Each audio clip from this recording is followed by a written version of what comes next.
On Christmas night, a single father sat alone in a restaurant, watching his blind date walk away without a backward glance. The third rejection this year. Just as Daniel Moore reached for his coat, ready to return to his daughter and accept that this was his life now, a voice cut through his humiliation like a blade through silk. "Excuse me," the woman at the next table said, her eyes holding a strange mixture of desperation and calculation. "I know this sounds insane, but I have a proposition for you. Would you consider being my husband?" Daniel froze, certain he'd misheard, but her unwavering gaze told him she was deadly serious. Before we begin, if you're enjoying this story, please hit the like button and comment with your city below. I'd love to see how far this tale travels across the world. Now, let's dive into a Christmas night that would change everything. The bistro's twinkling lights felt like tiny accusations, each one highlighting Daniel Moore's complete and utter failure as he watched Jessica Chen gather her designer purse and stand from their table. She didn't even bother with a polite excuse, no fabricated emergency or sudden illness. Just a cool assessment of his worth that took exactly 14 minutes from appetizers to abandonment.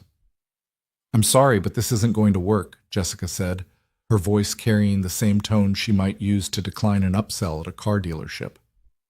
"I was clear on the dating app about what I'm looking for, and—" She gestured vaguely at him, a movement that somehow encompassed his entire existence. "This isn't it." Daniel's throat tightened, but he managed a nod. 7 years of widowhood had taught him to swallow humiliation with grace. "I understand. Thank you for being honest." "The thing is," Jessica continued, apparently not finished dissecting his inadequacies, "I'm 34. I want a family, but I want to start fresh, you know? I don't want to be a stepmother to someone else's kid. That's just a lot of baggage." The word hung in the air between them like a slap. Baggage. His daughter, his beautiful, brilliant Mia, reduced to inconvenient luggage. "Have a nice holiday," Jessica added, already turning away. Her heels clicked against the hardwood floor with the efficient rhythm of a woman who had better places to be, better prospects to pursue. The restaurant door swung shut behind her, letting in a blast of December cold that seemed to settle directly in Daniel's chest. He sat motionless, staring at the untouched wine glasses and the breadbasket Jessica hadn't bothered with. Around him, the restaurant hummed with Christmas cheer, couples leaning close over candlelight, families laughing at crowded tables, a group of friends toasting the season. Everyone belonged to someone, everyone except him. The waiter approached with practiced sympathy. "Can I get you anything else, sir?" "Just the check, please." Daniel's voice sounded hollow even to his own ears. "The lady already settled her portion on her way out," the waiter said quietly, a flicker of pity crossing his professional mask. Of course she had. Efficient to the end. Daniel pulled out his wallet, calculating quickly. The evening's humiliation would cost him $43 he couldn't really afford, money that should have gone toward Mia's new winter boots or the dental appointment he'd been postponing. He left cash on the table and reached for his coat, the worn wool a stark contrast to the cashmere and designer labels surrounding him. This was his life now. This was all it would ever be. "Excuse me." The voice came from his left, soft but clear enough to cut through his spiral of self-pity. Daniel turned to find a woman sitting alone at the adjacent table, watching him with an intensity that made him instinctively check if he'd somehow offended her. She was striking in that way that made you look twice, not because of conventional beauty, though she was certainly attractive, but because of something in her bearing. Mid-30s, dark hair pulled back in an elegant twist, wearing a navy dress that probably cost more than Daniel made in a month. But it was her eyes that held him, dark, intelligent, and carrying a weight he recognized instantly because he saw it in his own mirror every morning: loneliness, the bone-deep kind that no amount of success or money could fill. "I'm sorry to intrude," she said, setting down her wine glass with deliberate care, "but I couldn't help overhearing some of your conversation just now." Heat crept up Daniel's neck. Perfect. A witness to his rejection. "It's fine. These things happen." "They do," she agreed, her tone neutral. "More often than anyone likes to admit." She paused, seeming to war with herself about something. "This is going to sound absolutely insane, and you're well within your rights to think I'm crazy, but—" She took a breath. "Would you consider being my husband?" Daniel blinked, The restaurant noise faded to white static. He must have misheard. "I'm sorry, what?" "I'm proposing a marriage," the woman said, her voice steady despite the absurdity of her words. "Not now, obviously, but as a genuine possibility, a partnership." She gestured to the empty chair at her table. "Please, sit. Let me explain before you run for the exit." Daniel should have politely declined, should have made some excuse and left this bizarre encounter behind, but something in her expression, that same desperate hope he'd been trying to suppress all evening, kept him rooted in place. "I'm not—" He shook his head. "Is this some kind of joke? Did someone put you up to this?" "I assure you, no one finds my situation amusing enough to orchestrate pranks." She tilted her head slightly. "You're Daniel Moore, correct? You work in IT at Sterling Solutions, you have a 7-year-old daughter, and you've been a widower for, I'm guessing, about 7 years based on your profile age." The blood drained from Daniel's face. "How do you—" "The same dating app your recent companion found you on," she said calmly. "Though I never messaged you because, frankly, I assumed you'd find my circumstances as unsuitable as I suspect most people find yours." She extended her hand across the gap between tables. "I'm Evelyn Cross, and I'd very much like 5 minutes of your time to present what might be the solution to both our problems." Daniel glanced at the exit, then at Evelyn's outstretched hand.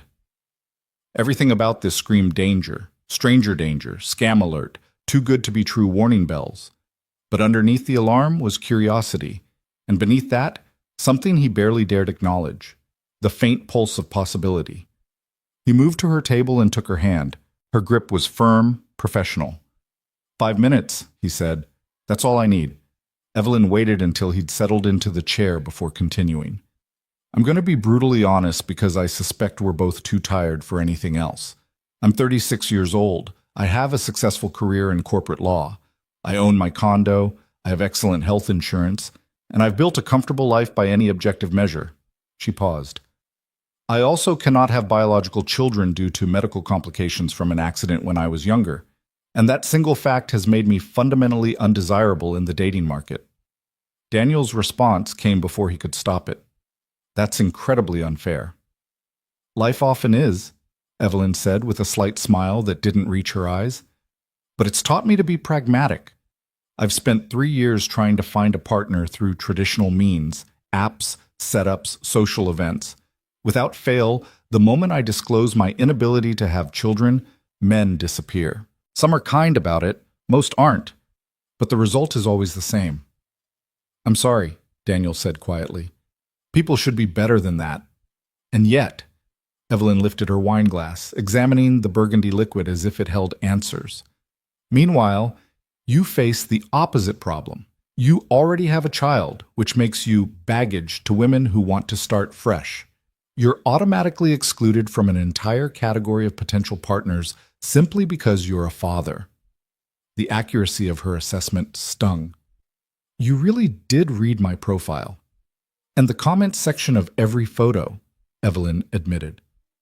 "You're clearly devoted to your daughter. You work hard. You're honest about your limitations. And you get rejected anyway because you come as a package deal." She set down her glass.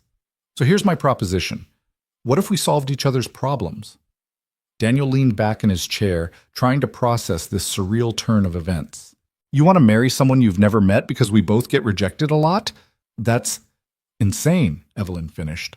"I said as much, but consider the logistics. I want a family but can't have biological children. You have a daughter who needs a mother figure and a partner who won't see her as an obstacle. I can provide financial stability and a home. You can provide the family structure I'll never have otherwise." She met his gaze directly. "We're both tired, Daniel. Tired of being alone, tired of being rejected, tired of pretending we don't want what everyone else seems to find so easily. This is," Daniel ran a hand through his hair, "marriage isn't a business transaction." "Isn't it?" Evelyn's expression softened slightly. "My parents had an arranged marriage, 42 years together, and they're genuinely happy. They built love from partnership, not the other way around. I'm not suggesting we fake affection or pretend at passion. I'm suggesting we start with honesty and mutual benefit and see what grows from there. You don't even know me. I know you raise your daughter alone while working full-time. I know you budget carefully. Those are last season's shoes, and your coat has been professionally repaired at the right elbow. I know you tried online dating despite probably hating every minute of it, because you're still trying to believe someone might want you." Evelyn's voice dropped. "And I know what it's like to sit across from someone who looks at you like you're fundamentally defective because your life doesn't fit their perfect fantasy." Daniel's hands tightened on the table edge. The observation was too accurate, too raw. "I'm not saying decide tonight," Evelyn continued. "I'm saying consider the possibility. Meet me for coffee. Let me explain my situation more fully. If you think I'm crazy, walk away and forget this conversation. But if any part of you is tired of being alone, tired of being rejected, tired of watching your daughter pay the price for other people's limitations." She pulled a business card from her purse and slid it across the table. "Call me." Daniel stared at the card. Evelyn Cross, Senior Associate, Morrison and Hayes, LLP. An address in the financial district that suggested corner offices and six-figure salaries. This woman could have anyone. Why would she proposition a struggling IT technician in a mid-tier restaurant on Christmas night? "Why me?" he asked. "Specifically, there have to be other single fathers on that app." "There are," Evelyn agreed. "But your profile was different. You didn't hide your daughter or minimize her presence in your life. Every photo included her. Every interest you listed considered her needs first. And in your bio, you wrote something that stuck with me." She recited from memory. "Looking for someone who understands that love isn't about finding perfection. It's about choosing someone and building something real, even when it's hard." Daniel felt his throat constrict. He'd written that at 2 in the morning after another failed date, convinced no one would ever respond to something so earnest. "That's not what most people want to hear," Evelyn said quietly. "Most people are looking for easy, for chemistry, for some magical spark that makes everything effortless. But I don't believe in that anymore. I believe in compatibility and commitment and choosing to build something worth having." She stood, leaving several bills on her table. "Think about it. Or don't. But you have my card if you decide you're tired of being alone." She moved toward the exit with the same grace she'd exhibited throughout their conversation. Composed, controlled, certain of her worth even in the face of rejection. At the door, she paused and looked back. "For what it's worth," Evelyn said, "the woman who walked out tonight is an idiot. Any child who has you as a father is extraordinarily lucky." Then she was gone, disappearing into the December night and leaving Daniel alone with a business card and the most bizarre proposition he'd ever received. He sat there for a long moment, turning the card over in his fingers. His phone buzzed, a text from Mrs. Chen, his elderly neighbor who watched Mia on date nights. "Mia's asleep. Don't rush home. Hope it went well." Daniel's laugh came out bitter and broken. Well, that was one word for it. He pocketed Evelyn's card and headed for the exit, pushing into the cold December air. The street was emptying as restaurants closed and families hurried home to their warm houses and waiting children. Tomorrow was Christmas. Mia would wake up excited despite their modest circumstances, thrilled with whatever small gifts Daniel had managed to scrape together. She never complained, never asked why they couldn't afford more, never questioned why it was just the two of them. But she noticed. Of course she noticed. Noticed when other kids talked about their mothers. Noticed when school events asked for both parents. Noticed when her father came home from failed dates with that particular expression of quiet defeat. Daniel stopped at the corner, watching his breath fog in the freezing air. An impossible proposition from a stranger.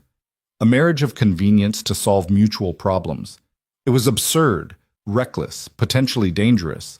It was also the first honest conversation he'd had with another adult in years. His apartment was a 30-minute bus ride away, a cramped two-bedroom in a building that had seen better decades. Mrs. Chen met him at the door with her usual warm smile, carefully not asking how the date had gone. She was kind that way. "Mia made you a Christmas card," she whispered, gesturing to the kitchen table. "Worked on it for an hour after dinner." Daniel found it next to the refrigerator, construction paper folded in half, decorated with slightly crooked stars and a crayon drawing of two stick figures holding hands. "Merry Christmas, Daddy. I love you most in the whole world." Something cracked in his chest. He paid Mrs. Chen, locked the door behind her, and moved quietly to Mia's room. His daughter was sprawled across her bed, dark hair tangled on the pillow, one arm wrapped around the stuffed rabbit that had belonged to her mother. 7 years old and already so much like Sarah, same stubborn chin, same generous spirit, same unconscious grace. Sarah would have known what to do about Evelyn's proposition, would have laughed at the absurdity while seriously considering the possibilities. She'd always been braver than Daniel, more willing to take risks for potential rewards. But Sarah was gone, and he was here alone, trying to be enough for a child who deserved so much more than a father who couldn't even successfully navigate a dinner date. Daniel retreated to the kitchen and pulled out Evelyn's business card. In the harsh fluorescent light, it looked even more intimidating. Embossed lettering, premium cardstock, the kind of professional polish that came from a world Daniel barely understood. He should throw it away, should forget this entire evening and return to his careful, constrained life. The safe choice, the reasonable choice. Instead, he opened his laptop and typed Evelyn Cross Morrison Hayes into the search bar. Her professional photo appeared immediately. Same intelligent eyes, same composed expression. A profile on the firm's website outlined an impressive career trajectory. Cornell Law, federal clerkship, rapid advancement to senior associate. Published articles on corporate litigation strategy. Pro bono work with family advocacy organizations. A woman who had built success through sheer competence and determination. Daniel dug deeper, finding mentions in legal journals, quotes in news articles about high-profile cases. Nothing about her personal life, no social media presence, no public relationships, no candid photos at events. Just the carefully curated image of a woman who kept her private life intensely private, which made her public proposition tonight even more striking. Whatever had driven Evelyn to approach a stranger in a restaurant, it wasn't impulsiveness. This was a woman who calculated risks, who planned meticulously, who was possibly just as desperate and lonely as he was. Daniel closed his laptop and moved to the window, looking out over the city's scattered lights. Somewhere out there, Evelyn was probably second-guessing her decision to approach him. Probably mortified that she'd exposed herself so completely to a stranger. Probably convinced he'd dismiss her as crazy and move on with his life. The sensible thing would be to prove her right. But Daniel had been sensible for 7 years. Sensible had gotten him rejected 3 times this year alone. Sensible meant another decade of failed dates and growing isolation while Mia watched her father shrink from life's possibilities. His phone sat on the counter, screen dark and accusing. One call could change everything, or ruin everything. The uncertainty was terrifying. Behind him, Mia stirred in her sleep, murmuring something inaudible before settling back into dreams where mothers existed and loneliness was just a word, not a constant companion. Daniel picked up his phone. The coffee shop Evelyn suggested was aggressively upscale. Exposed brick, artisanal pastries displayed like gallery pieces, beans sourced from cooperatives with unpronounceable names. Daniel felt acutely out of place in his department store slacks and bargain rack shirt, but he'd learned long ago that pretending confidence could sometimes manufacture the real thing. Evelyn was already seated at a corner table, dressed in weekend casual that probably cost more than Daniel's monthly grocery budget. She looked up as he approached, and something that might have been relief flickered across her face. "You came," she said. "I almost didn't." Daniel sat across from her, accepting the coffee she'd already ordered. Black, 1 sugar, exactly how he'd listed it on his dating profile. "I spent 3 days convincing myself this was insane. And yet here you are." Evelyn's slight smile suggested she'd had similar doubts. "Thank you for taking the risk." "I haven't agreed to anything," Daniel said quickly. "I'm here to listen, that's all." "That's more than I had any right to expect." Evelyn wrapped her hands around her own cup, some complicated Italian preparation that had required 3 sentences to order. "I owe you a fuller explanation of my situation, and an apology for ambushing you on Christmas night." "You were desperate," Daniel said.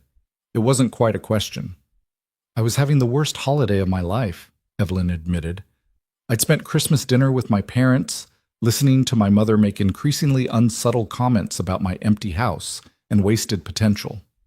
My father suggested I consider adoption as a consolation prize since I couldn't have real children. And my younger sister, married, 3 kids, perfect suburban life, Spent the entire meal treating me like I was somehow defective for not settling down with whatever man would have me. Fertility issues be damned. She took a deliberate breath, reestablishing her composure. So I went to that restaurant alone, ordered an expensive bottle of wine, and tried very hard not to cry in public. And then I watched your date walk away, heard her call your daughter baggage, and something in me just snapped. I thought, here's someone who understands, someone who gets rejected for circumstances beyond his control, someone who might possibly be crazy enough to consider an alternative approach. Daniel absorbed this, recognizing himself in her description. You could have just sent me a message on the app. Would you have responded to a stranger proposing marriage via text? Fair point. He studied her carefully. Tell me about the medical situation, if we're being brutally honest. Evelyn didn't flinch. Car accident when I was 27. Drunk driver ran a red light. I survived with relatively minor injuries except for internal damage that required emergency surgery. They saved my life but compromised my reproductive system. The doctors were very clear. Biological children aren't possible. I'm sorry. So am I. Evelyn's voice carried the weight of old grief. I spent 2 years in therapy processing it. Acceptance doesn't make it easier, but it does make it manageable. I know who I am and what I can offer. I just need someone willing to look past what I can't provide. And you think that's me? I think you understand limitations, Evelyn said carefully. You've spent 7 years being rejected because you have a daughter. I've spent 9 years being rejected because I can't have children. We're both tired of being punished for circumstances we didn't choose. She leaned forward slightly. I'm not looking for romance, Daniel. I'm looking for partnership, compatibility, a genuine family built on honesty and mutual benefit. What about love? The question escaped before Daniel could stop it. What about it? Evelyn's expression softened. My parents' marriage was arranged. They learned to love each other through shared experience and commitment. It's not the story people want to hear, but it's real, and it's lasted. She paused. I'm not saying we'll fall in love. I'm saying we might build something better than love, genuine partnership based on respect and compatible goals. Daniel wanted to argue, wanted to defend the concept of romantic love and passionate connection, but 7 years of widowhood had taught him that love, however real, could disappear in an instant. Sarah had loved him desperately, and then she died giving birth to Mia, and all that love couldn't change reality or pay bills or raise a daughter alone. Tell me about Mia, Evelyn said, shifting the conversation. What she's like, what she needs, what you're looking for in a potential partner regarding her. The question surprised him with its directness. She's 7. Brilliant, stubborn, terrifyingly perceptive. She does well in school, loves science, wants to be an astronaut one day. She's also... Daniel hesitated. She's starting to ask questions about why she doesn't have a mother, why other kids do and she doesn't. I've tried to explain about Sarah dying, about it not being anyone's fault, but she's at the age where she's noticing differences. Does she know you're dating? She knows I've tried. She knows it hasn't worked. Daniel's hands tightened on his coffee cup. After tonight's disaster, she asked me if women don't like her, if that's why they leave. Evelyn's expression shifted to something harder. That's unconscionable. She's a child. She's also not stupid. She hears things, picks up on subtext. The last woman I dated actually told me Mia was too attached to me and needed to learn independence. Daniel's laugh was bitter. She was 6 at the time. Some people shouldn't be allowed near children, Evelyn said flatly. She was quiet for a moment, then, I'd like to meet her. Not as a potential stepmother, that's far too premature, but as someone who might be in her life. I want to see if we're compatible before we take this any further. The suggestion should have triggered every parental protection instinct Daniel had. Instead, he found himself considering it. Why? Because children are honest in ways adults aren't, Evelyn said. If Mia and I don't connect, this entire proposition is moot. I'm not interested in forcing a relationship or making a child accommodate an adult arrangement. This only works if it's good for all 3 of us. Daniel studied her across the table, trying to see past the polish to the person beneath. You're serious about this. Actually serious. Completely. Evelyn's gaze didn't waver. I've spent 9 years being rejected. I'm done waiting for someone to choose me despite my limitations. I'm ready to build something different, something based on honesty and compatibility rather than fairy tale expectations. She paused. But only if it's right for your daughter, too. That's non-negotiable. The protectiveness in her tone decided him. Saturday, the park near my apartment, 2 o'clock. Mia will be there with me. You can meet her, spend some time together. No pressure, no expectations, just see what happens. Saturday, Evelyn agreed. She pulled out her phone. Give me your number, I'll text you the details. They exchanged information with the same business-like efficiency they might use for a professional meeting. As Daniel stood to leave, Evelyn caught his wrist gently. Daniel. She waited until he met her eyes. I know this is unconventional. I know it seems crazy. But I promise you, if we do this, I will never make your daughter feel like she's anything other than wanted. Whatever else happens between us, that's my commitment.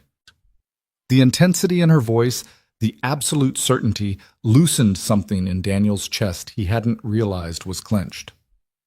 Saturday, he repeated, and left before he could change his mind. Mia was sitting at the kitchen table when Daniel returned home, carefully coloring a picture of what appeared to be a rocket ship. She looked up as he entered, dark eyes assessing him with that unsettling perceptiveness she'd inherited from her mother. How was coffee? She asked, returning to her coloring. How did you... Daniel stopped. Of course she knew. Mia knew everything, absorbed information like a satellite receiving signals. It was fine, good conversation. With a lady? Yes, with a lady. Mia selected a purple crayon with great deliberation. Is she nice? I think so, Daniel said carefully, sitting across from her. I don't know her very well yet, but she seems kind. Does she like kids? The question landed like a stone in still water, sending ripples through Daniel's carefully maintained composure. I think so. Actually, he took a breath. She'd like to meet you, if that's okay with you. Mia's hand stilled on her drawing. Really? Really? We could go to the park on Saturday. She'd come by, we'd all spend some time together. Very casual, no big deal. Daniel tried to keep his voice light despite his hammering heart. But only if you want to. What's her name? Evelyn? Mia tested the syllables silently, then nodded. Okay, I'll meet Evelyn. She returned to her coloring as if they'd discussed nothing more significant than the weather. But Daniel caught the small smile tugging at her mouth, the careful precision with which she selected her next color. Hope was a dangerous thing. For both of them. Saturday arrived with cloudless winter sunshine that turned the park's playground equipment into gleaming sculptures of primary colors. Daniel arrived 15 minutes early with Mia, who immediately claimed the swings and demanded he push her astronaut high. Evelyn appeared exactly on time, wearing jeans and a sweater that somehow managed to look both casual and expensive. She paused at the playground's edge, and Daniel saw her take a steadying breath before approaching.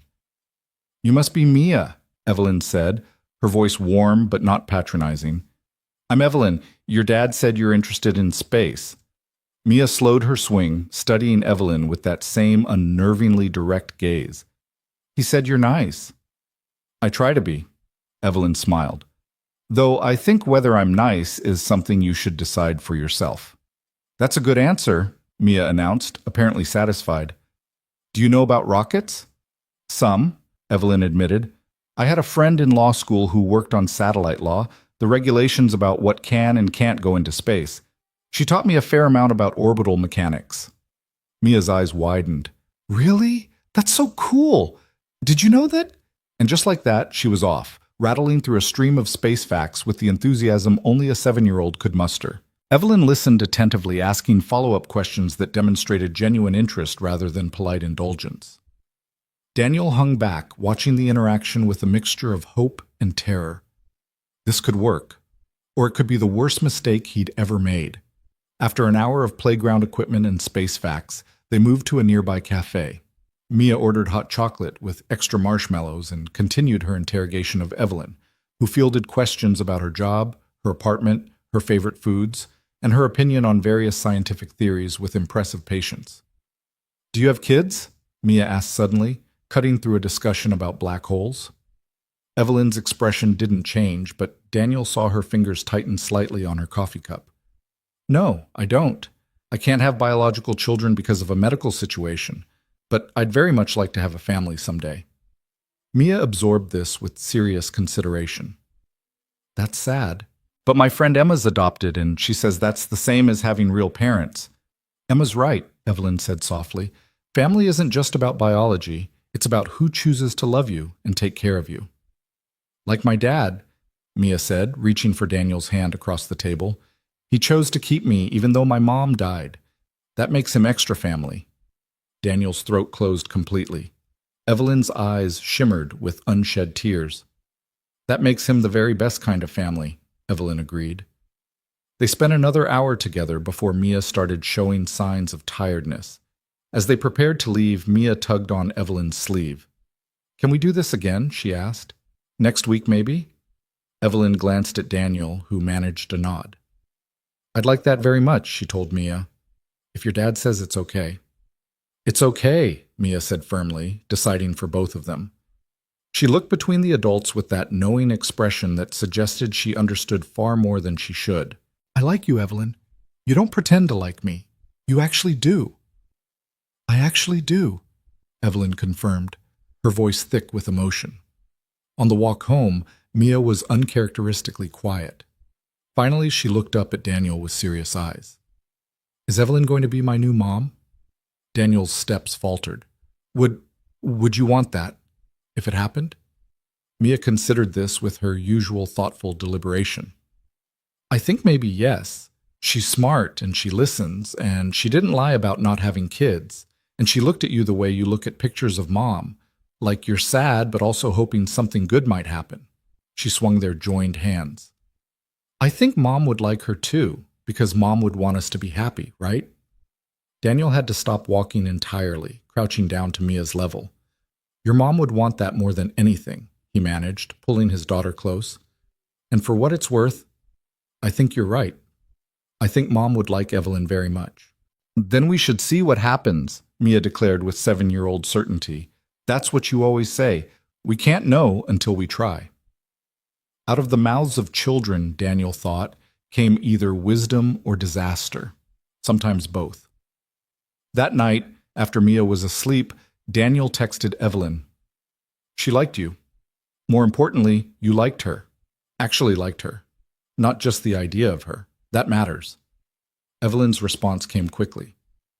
She's remarkable. You've done an extraordinary job raising her. And yes, I genuinely liked her. This could work, Daniel. If we're brave enough to try. Daniel stared at his phone for a long moment, feeling the weight of possibility pressing against the comfort of familiar limitation. Brave enough to try. He'd been brave once when he'd asked Sarah to marry him despite knowing her pregnancy carried risks. He'd been brave when he'd held his daughter for the first time while his wife died in the next room. He'd been brave through 7 years of single parenthood and soul-crushing loneliness. Maybe he had one more act of bravery left in him. Coffee again next week? He typed. Same place. We should talk about what this actually means. Logistics, expectations, timeline. Wednesday, 2 o'clock. I'll bring my calendar and my list of questions. You have a list? I'm a lawyer. I always have a list. Despite everything, Daniel smiled. Whatever happened next, at least it wouldn't be boring.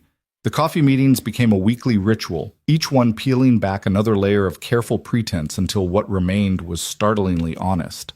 Evelyn brought her list, typed, organized, color-coded by priority, and Daniel countered with questions he'd scribbled on napkins during his lunch breaks. They mapped out possibilities like architects designing a building that didn't yet exist, trying to imagine the weight-bearing walls and structural integrity of a marriage built on pragmatism rather than passion. What about your parents? Daniel asked during their third meeting, watching Evelyn's expression shift into something harder.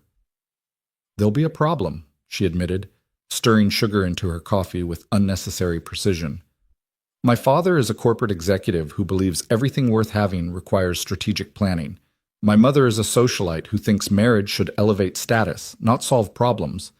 They'll see you as... She paused, clearly choosing her words carefully. Beneath you, Daniel finished flatly. You can say it. I know what I am. You're a man raising a remarkable child while holding down a demanding job and trying to build something better than loneliness, Evelyn said with quiet force. That's worth more than my father's corner office or my mother's country club membership. But they won't see it that way, at least not initially. Will that be a deal breaker? Daniel needed to know. If they reject me, will you back down? Evelyn's jaw tightened. I'm 36 years old. I've built my career. I own my home. I make my own decisions. My parents' approval would be nice, but it's not required. She met his gaze directly. However, I won't lie to you. Their disapproval will make things difficult. They have influence, connections, ways of making their displeasure known. You need to understand what you'd be walking into. Rich people problems, Daniel muttered, then immediately regretted it. Sorry, that was accurate, Evelyn interrupted with a wry smile. Though painful nonetheless. Yes, these are privileged concerns, but they're still real obstacles we'd need to navigate together. Daniel appreciated her honesty, even as it scared him.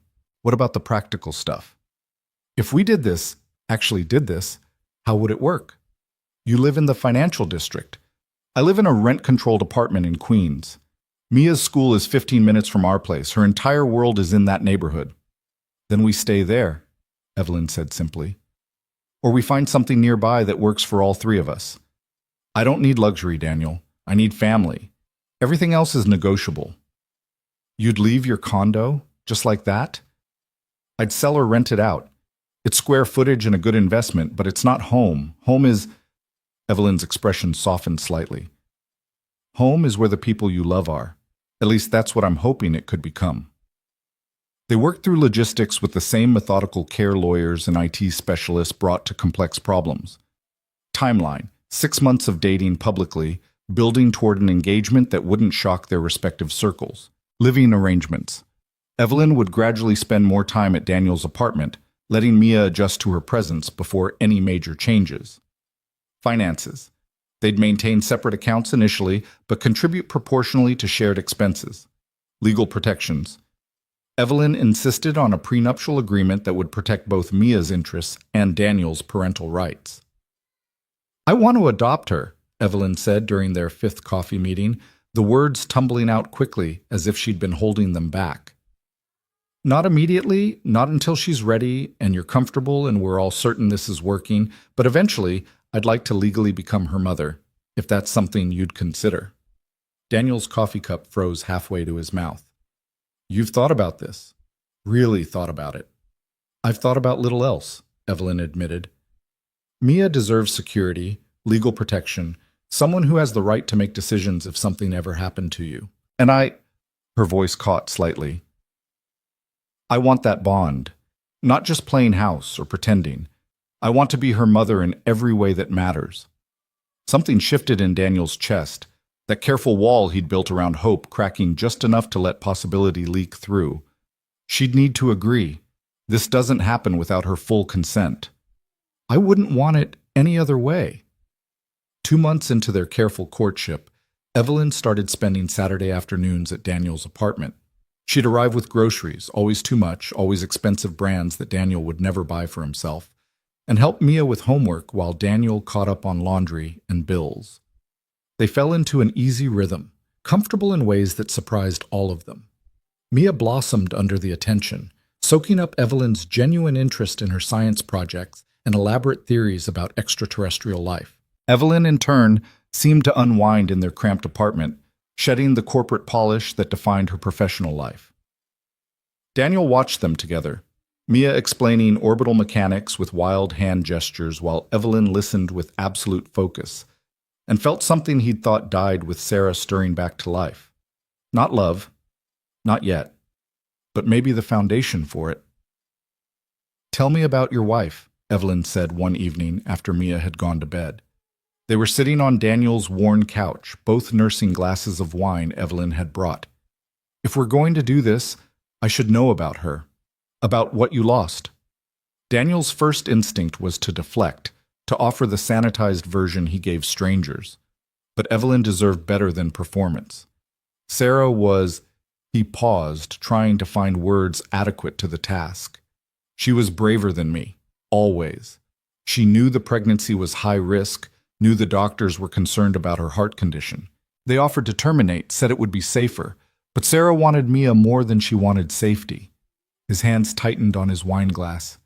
She made me promise that if something went wrong, I'd choose the baby. I tried to argue, but she was adamant. She'd already decided. Evelyn's hand found his, squeezing gently. You didn't get a choice. No. When the complications started, when they told me they could only save one, Daniel's breath hitched. She'd already made that choice for me. Already signed the paperwork. I just had to live with it. That's extraordinarily cruel, Evelyn said quietly. And extraordinarily loving. Both things can be true.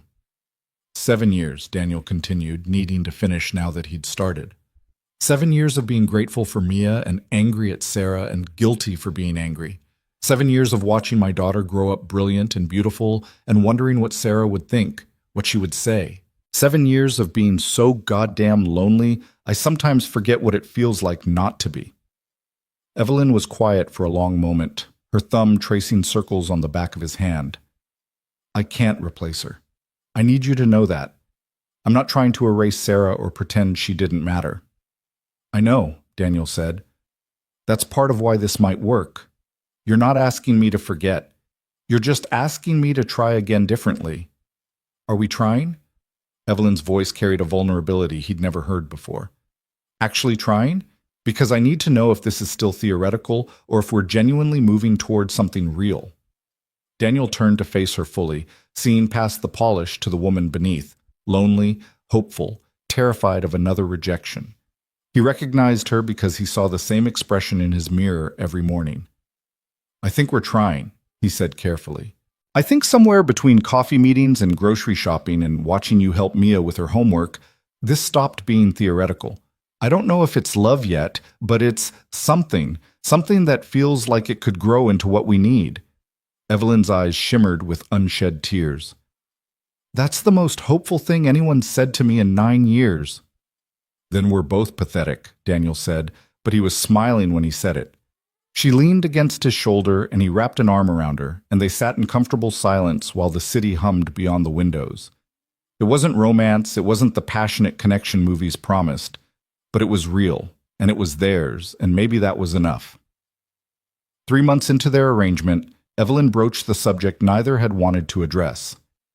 We need to tell my parents, she said over their now standard Wednesday coffee. If we're serious about this, they need to know before we go any further. Otherwise, they'll feel ambushed, and that will make everything worse. Daniel's stomach clenched. When? Next Sunday. Family dinner at their house. It's a standing invitation. My sister and her family will be there, which might actually help. Harder for them to make a scene with witnesses. Evelyn's expression suggested she didn't entirely believe this. I'll warn them you're coming, that you're someone I'm seeing seriously. But Daniel, she reached across the table. You need to prepare yourself. My mother can be cutting when she wants to be. My father will interrogate you like a hostile witness. It won't be pleasant. Will Mia come? God, no, Evelyn said immediately. Not for the first meeting. I won't subject her to their judgment until I know they can be civil. This one's just you and me facing the firing squad together. The week crawled by with agonizing slowness. Daniel borrowed a suit from his coworker Marcus, who offered it with knowing sympathy and zero questions. He got a haircut he couldn't afford and shoes that pinched but looked acceptably professional. Saturday night, Mia helped him pick a tie. Selecting a blue one she declared made him look like a real dad from TV. Where are you going that's so fancy? She asked, smoothing down the tie with serious concentration. Evelyn's parents' house for dinner, Daniel said, trying to keep his voice steady. They want to meet me. Mia's eyes went wide. Are they scary? Probably a little bit, Daniel admitted, but Evelyn will be there and we'll be fine. It's just dinner. You should bring flowers, Mia announced with absolute certainty. That's what they do in movies. The man always brings flowers for the mom. So Daniel showed up at Evelyn's building Sunday afternoon with a bouquet that had decimated his grocery budget, feeling like an imposter in borrowed clothes. Evelyn met him in the lobby, wearing a dress that probably cost more than his monthly rent, her expression carefully neutral. You look terrified, she observed. I am terrified, Daniel admitted. Good. Healthy fear will keep you sharp. She straightened his tie with practiced efficiency. Remember, my father will try to intimidate you with business talk and pointed questions about your career trajectory. My mother will make subtle observations about class and breeding. My sister will be performatively sweet while actually being condescending. And through it all, you just need to be yourself. Honest, direct, unwilling to pretend to be something you're not. That's the part that scares them, isn't it? Daniel said. That I won't perform properly. That's exactly what scares them, Evelyn confirmed. Ready? Absolutely not. Perfect. Let's go.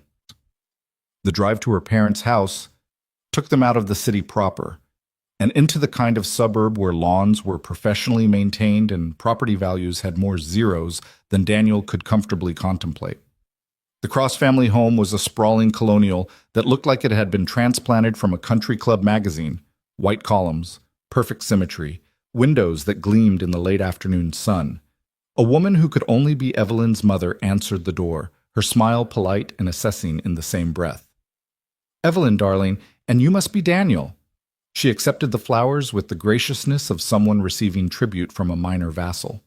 How thoughtful. Do come in. The interior matched the exterior. Tasteful, expensive, utterly impersonal. Family photos lined the walls in expensive frames, documenting Evelyn's childhood through private schools and European vacations. Daniel felt like he'd stepped into a museum dedicated to a life he couldn't begin to understand. Evelyn's father appeared from what was probably his study, tall and silver-haired and radiating the kind of authority that came from decades of boardroom dominance. Daniel Moore, Richard Cross. His handshake was firm enough to be a test. Evelyn tells us you work in IT. Systems administration at Sterling Solutions, Daniel confirmed, refusing to be cowed. I manage their network infrastructure and security protocols. Ah, technical work. Richard's tone suggested this was slightly beneath actual professional employment. And you've been with them how long? 8 years. I started in help desk and worked my way up to senior admin. Daniel met his gaze steadily. It's stable employment with good benefits, which matters when you're raising a child alone. Something flickered in Richard's expression. Respect or irritation, Daniel couldn't tell. Before he could respond, a blonde woman swept into the room with 3 children in tow, her smile bright and vaguely predatory. You must be Daniel. I'm Christine, Evelyn's sister, and this is my husband Brad and our children, Madison, Braden, and Kaylee. The children stared at Daniel with the blank assessment of those raised to judge social standing. We've heard so much about you. Well, not much really, since Evelyn's been so secretive about this whole thing. Christine, Evelyn said warnly. What? I'm just saying it's unusual for you to bring someone home. The last time was, oh, what was his name? The investment banker? That was years ago. 5 years, Evelyn said tightly. And we're not discussing him. Dinner was served in a dining room that could comfortably seat 20, though only the 8 of them gathered around the polished mahogany table. Daniel found himself seated between Evelyn's father and her brother-in-law Brad, who worked in wealth management and spent the first course explaining his recent golf club membership with excruciating detail. So Daniel, Richard said, cutting through Brad's monologue with practiced ease, Evelyn mentioned you're a widower with a daughter. That must present certain challenges. It presents responsibilities, Daniel corrected carefully. My daughter is the best thing in my life. She's not a challenge. Of course, of course. I didn't mean to suggest otherwise. Richard's smile didn't reach his eyes. But surely you must find it difficult, managing a career, childcare, household responsibilities, all without a partner's support. I manage, Daniel said simply. With help, I assume? Family? The child's mother's parents? Sarah's parents passed before Mia was born. My own family isn't involved. I have a neighbor who helps with emergency childcare, and Mia's in an excellent after-school program. Daniel refused to be ashamed of his situation. We make it work. Evelyn's mother joined the interrogation with surgical precision. And your daughter, Mia, is it? She must be quite young. 7, I believe Evelyn said? Yes, ma'am. She'll be 8 in March. Such a formative age, Margaret Cross mused, her tone suggesting this presented problems. Children need stability, structure. So much disruption in her young life already. Losing her mother, now her father dating. It must be quite confusing for the poor dear. Mia is remarkably resilient, Daniel said, fighting to keep his voice level. She understands that our family looks different than some others, and she's learning to be proud of that rather than ashamed of it. Pride is all well and good, Margaret continued, but children also need proper guidance, appropriate role models, exposure to, she gestured vaguely, the right environments. She has excellent teachers and a father who loves her, Daniel said, his patience fraying. That seems like a good start. Mother, Evelyn interjected, her voice carrying a warning edge. Daniel's parenting isn't up for discussion. I'm merely pointing out that blending families requires consideration of many factors, Margaret said smoothly. Cultural compatibility, educational values, social expectations, these things matter, darling, especially when, she paused delicately, when the backgrounds are quite different. The subtext was clear enough to cut glass. Daniel felt Evelyn tense beside him, her hand finding his under the table and squeezing hard. Christine chose this moment to add her contribution. I think it's wonderful that Evelyn is finally dating again, though I have to admit I'm surprised. You're quite different from her usual type. She caught herself, but the damage was done. I just mean, Evelyn usually dates professionals. Lawyers, executives, that sort of thing. People with pedigrees, Daniel said flatly. I understand. No one's saying that, Brad jumped in with false heartiness. It's just that Evelyn's in a certain position socially, career-wise. Her parents naturally want to ensure she's with someone who can, well, complement that. Someone who won't embarrass her at firm events, Daniel translated. Someone who knows which fork to use and how to make small talk about stock portfolios. The table went silent. Even the children stopped their fidgeting. Daniel, Richard said carefully, I don't think anyone is trying to insult you.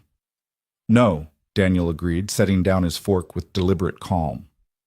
You're just making it clear that I'm not good enough for your daughter because I didn't attend the right schools or join the right clubs or inherit the right connections. He looked directly at Margaret.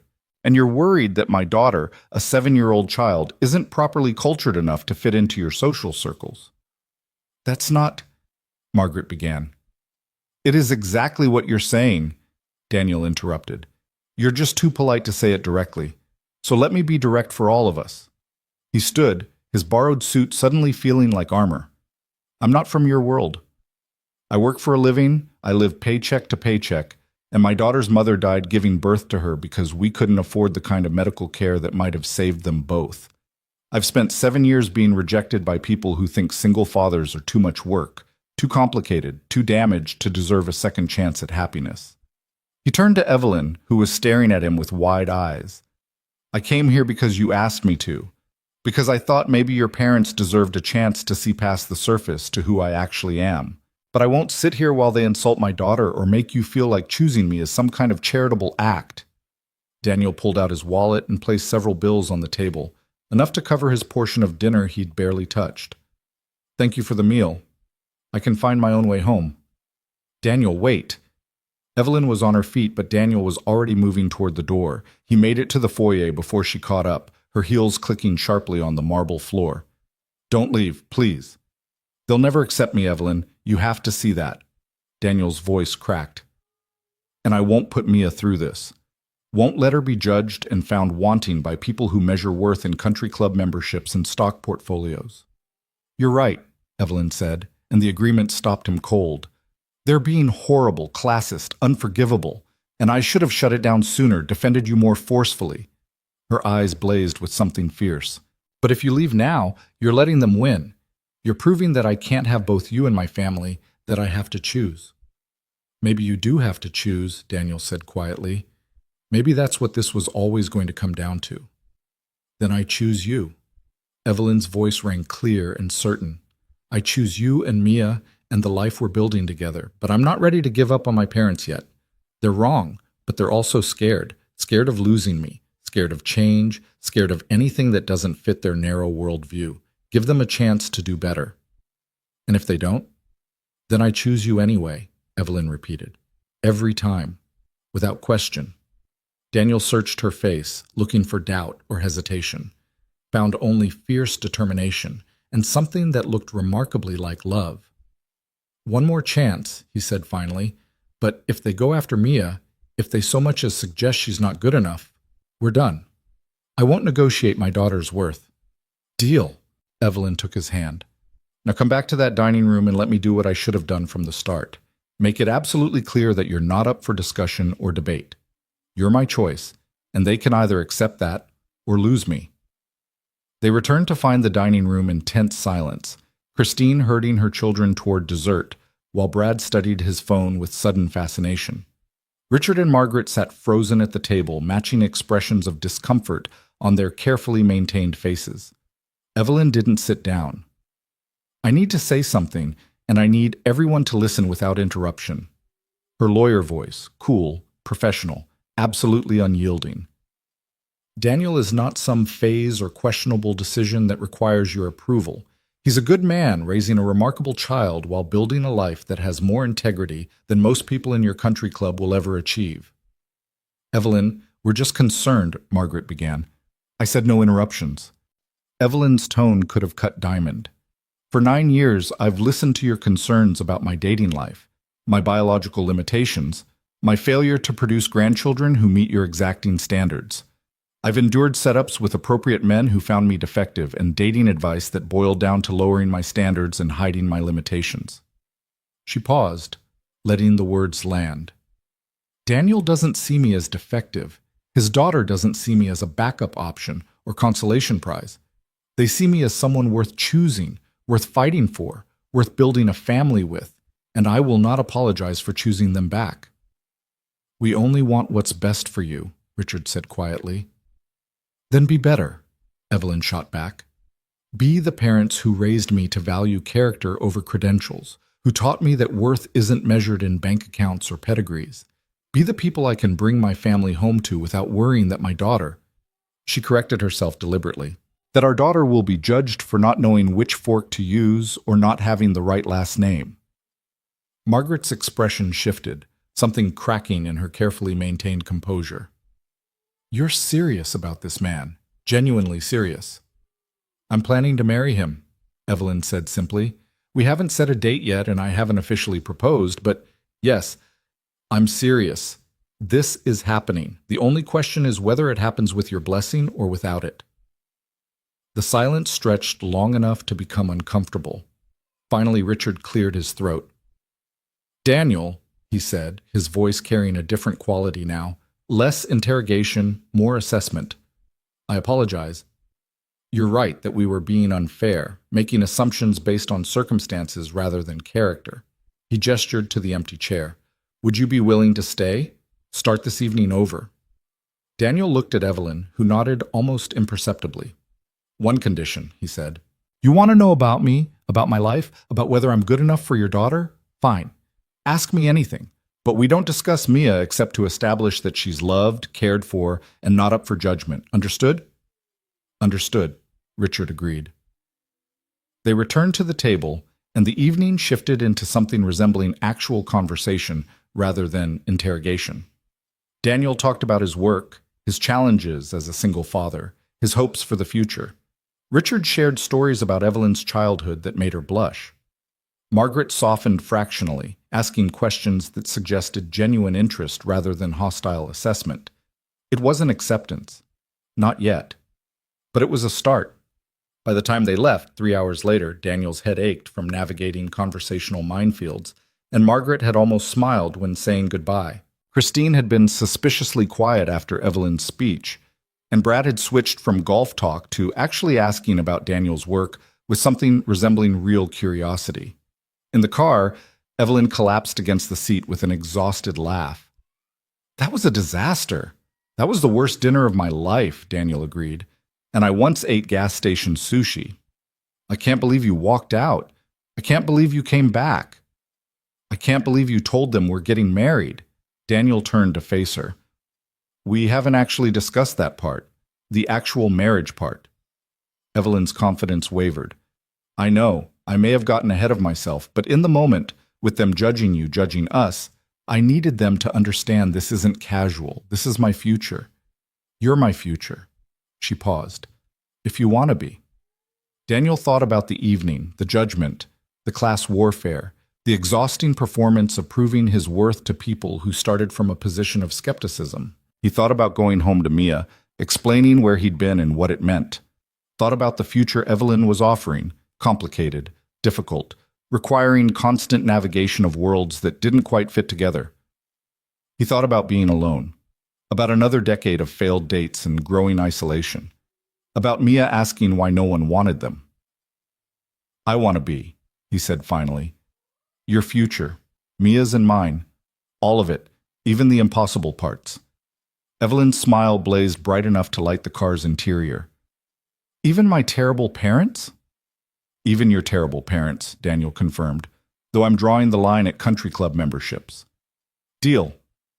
They drove back to the city in comfortable silence, both processing what they'd just committed to. At Daniel's building, Evelyn walked him to the door, their hands linked. Thank you, she said quietly. For staying, for fighting, for not letting them make you small. Thank you for choosing me, Daniel replied. Even when it's hard. Especially when it's hard, Evelyn corrected. She leaned in, and Daniel met her halfway, their first real kiss, soft and tentative and full of promise. Upstairs, Mrs. Chen reported that Mia had been perfect, had done her homework without complaint, and was now asleep with her science textbook under her pillow. Daniel paid her and locked the door, moving quietly to Mia's room. His daughter was exactly as described, sprawled across her bed, the textbook indeed tucked beneath her pillow, like other children kept stuffed animals. Daniel carefully extracted it, marked her page, and pulled the blanket up to her chin. How was dinner? Mia mumbled, not quite awake. Complicated, Daniel admitted, but we survived. Did they like you? Not yet, but they might learn to. That's okay, Mia said sleepily. Evelyn likes you. That's what matters. Out of the mouths of children, Daniel thought, comes the truth the rest of us spend years learning to accept. Go back to sleep, astronaut, he whispered, kissing her forehead. Love you, Dad. Love you too, Mia. More than anything. As he closed her door and moved to his own room, Daniel's phone buzzed with a text from Evelyn. My mother just called. She wants to meet Mia, properly, at our place, without my father's interrogation tactics. Is that something you'd consider? Daniel stared at the message, weighing the risks and possibilities. Then he typed, Saturday afternoon, our apartment, 2 hours maximum. And if she makes Mia feel less than perfect, she leaves immediately. Fair terms. I'll make it happen. And Daniel, tonight mattered. What you did, what you said, it mattered to me more than I can properly express. We're in this together now. That means fighting together, too. Together, Evelyn confirmed. I like the sound of that. Daniel set his phone aside and lay back on his bed, staring at the ceiling. Somewhere in the past 4 months, the impossible proposition had become possible. The theoretical arrangement had grown into something real, something worth fighting for. It still wasn't love. Not quite. But it was close enough to see the shape of it on the horizon, approaching like dawn after a long night. And for the first time in 7 years, Daniel let himself believe that maybe, just maybe, the sun would actually rise. Margaret Cross arrived at Daniel's apartment building on Saturday afternoon in a car that probably cost more than 3 years of his salary, her driver waiting at the curb while she studied the modest brick exterior with an expression Daniel couldn't quite read. He watched from the third-floor window as she smoothed her designer coat and checked her reflection in the building's glass door before entering. Evelyn stood beside him, tension radiating from her shoulders. She's going to hate it, Evelyn muttered. The neighborhood, the building, the size of the apartment. She's going to make some comment about square footage or property values, and I'm going to lose my mind. Then we'll lose our minds together, Daniel said, squeezing her hand. Behind them, Mia was arranging cookies on a plate with the intense concentration she brought to everything, determined to make a good impression on the grandmother she didn't yet know she was meeting. The knock came precisely 3 minutes later, polite but firm, the knock of someone accustomed to having doors opened promptly. Daniel answered to find Margaret holding a large box from an expensive bakery, her smile practiced and slightly uncertain. Daniel, thank you for having me. She glanced past him into the apartment, and he watched her catalog everything in a single sweeping look: the worn furniture, the cramped space, the science fair projects taking up half the living room. Her expression remained carefully neutral. "I brought dessert. I wasn't sure what a 7-year-old might enjoy." "That's very kind of you," Daniel said, stepping back to let her enter. "Mia loves anything with chocolate." Evelyn emerged from the kitchen, her casual clothes a deliberate statement that this was their territory, not her mother's. "Mother, you found it all right?" "Your directions were quite clear."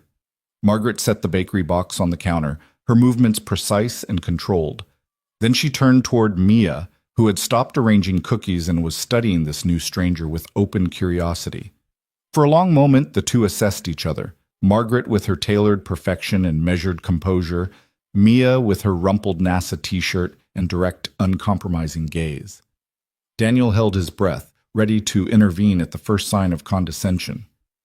"You must be Mia," Margaret said, her voice softer than Daniel had heard at dinner. "I'm Mrs. Cross, Evelyn's mother." "Are you going to be my grandma?" Mia asked with the blunt honesty that made adults uncomfortable. "Because Evelyn said you might not like us very much, but Dad said we should give you a chance anyway." Evelyn made a strangled sound. Daniel wanted to sink through the floor. Margaret's perfectly composed expression cracked, something raw and almost vulnerable flashing across her face. She seemed to gather herself. "I would very much like to be your grandmother, if you'd be willing to let me try. Though I understand I need to earn that privilege rather than assume it." Mia considered this with her usual thoughtful deliberation. "Do you know about space?" "Not particularly," Margaret admitted. "I'm afraid my knowledge is quite limited." "That's okay," Mia decided. "I can teach you. Do you want to see my project on the Mars rovers? I have pictures and everything." Just like that, Mia grabbed Margaret's hand and pulled her toward the science display covering half the living room wall, chattering about curiosity and perseverance and the possibility of microbial life in ancient Martian lake beds. Margaret followed, her designer heels clicking on the worn linoleum, her expression shifting from uncertainty to something Daniel couldn't quite identify. Evelyn collapsed against the counter. "Did my daughter just voluntarily hold my mother's hand?" "Your mother just admitted she doesn't know something," Daniel countered. "I think we've entered an alternate dimension." They watched from the kitchen as Mia explained her project with wild enthusiasm, Margaret asking surprisingly thoughtful questions about sample collection and atmospheric composition. The older woman had crouched down to Mia's level, her expensive dress pooling on the floor, completely absorbed in a 7-year-old's passionate lecture about planetary science. "She wanted children," Evelyn said quietly. "My mother, I mean. She tried for years before having me and Christine. Multiple miscarriages, fertility treatments that didn't work, doctors who told her she'd never carried a term. When she finally had us, she poured everything into making sure we had perfect lives, perfect schools, perfect opportunities, perfect futures." She paused. "I think seeing Mia, knowing I could have this after all, it's complicated for her." Daniel understood complicated. Understood the way hope and fear could tangle until you couldn't separate one from the other. "Does she know about Mia potentially being adopted?" "Not yet, but I think—" Evelyn gestured toward where Margaret was now examining Mia's carefully labeled drawings of the Mars rover's drilling equipment. "I think she's starting to understand what she almost dismissed." The afternoon unfolded with surprising ease. Margaret asked intelligent questions about Mia's interests, her school, her favorite subjects. She listened when Mia explained the challenges of being the only kid in her class being raised by a single parent, nodding thoughtfully when Mia described feeling different from her classmates. "Different isn't bad," Margaret said carefully. "Sometimes different means you're learning things other children won't understand until they're much older, like resilience and independence and what really matters in a family." "That's what Dad says," Mia agreed. "He says being different makes me special, not weird."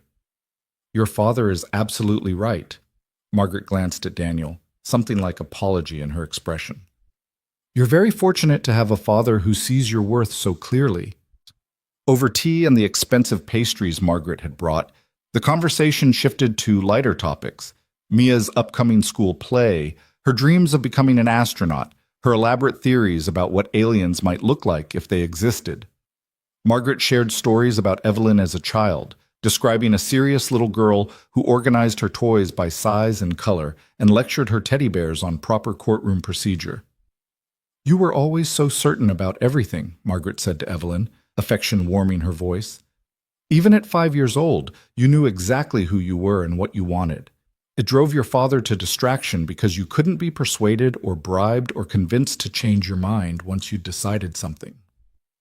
"I wonder where I got that from," Evelyn said dryly, and Margaret had the grace to smile.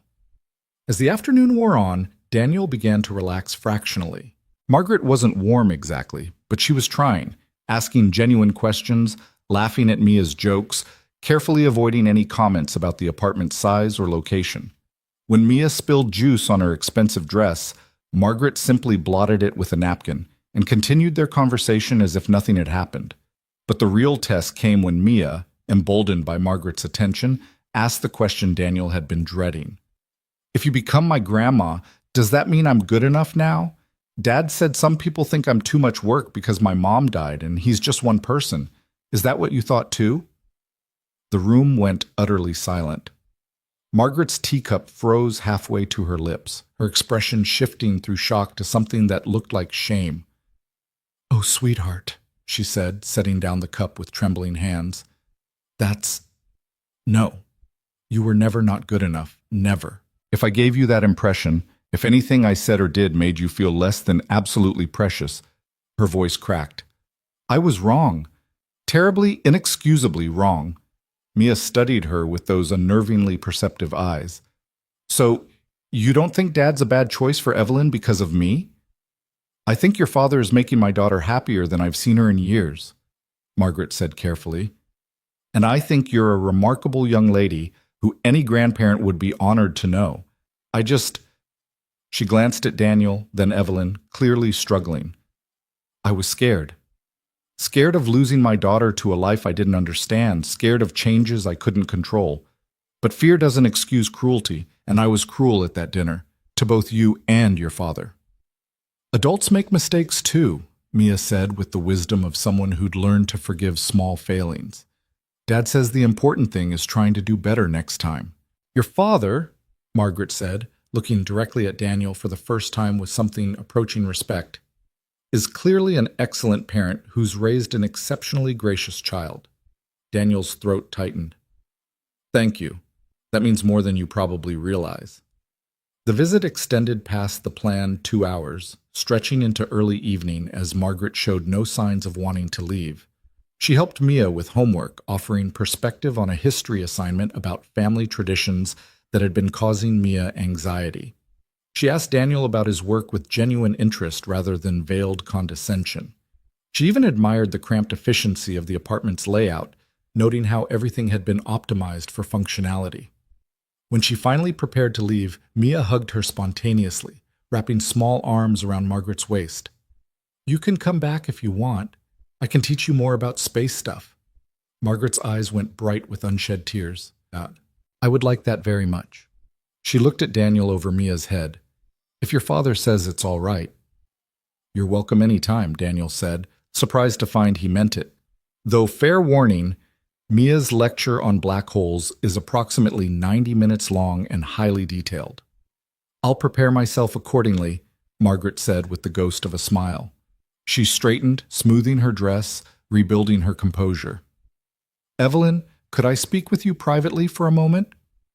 They stepped into the hallway, leaving Daniel and Mia to clean up the tea service. Through the thin walls, Daniel could hear the murmur of conversation, but not the actual words.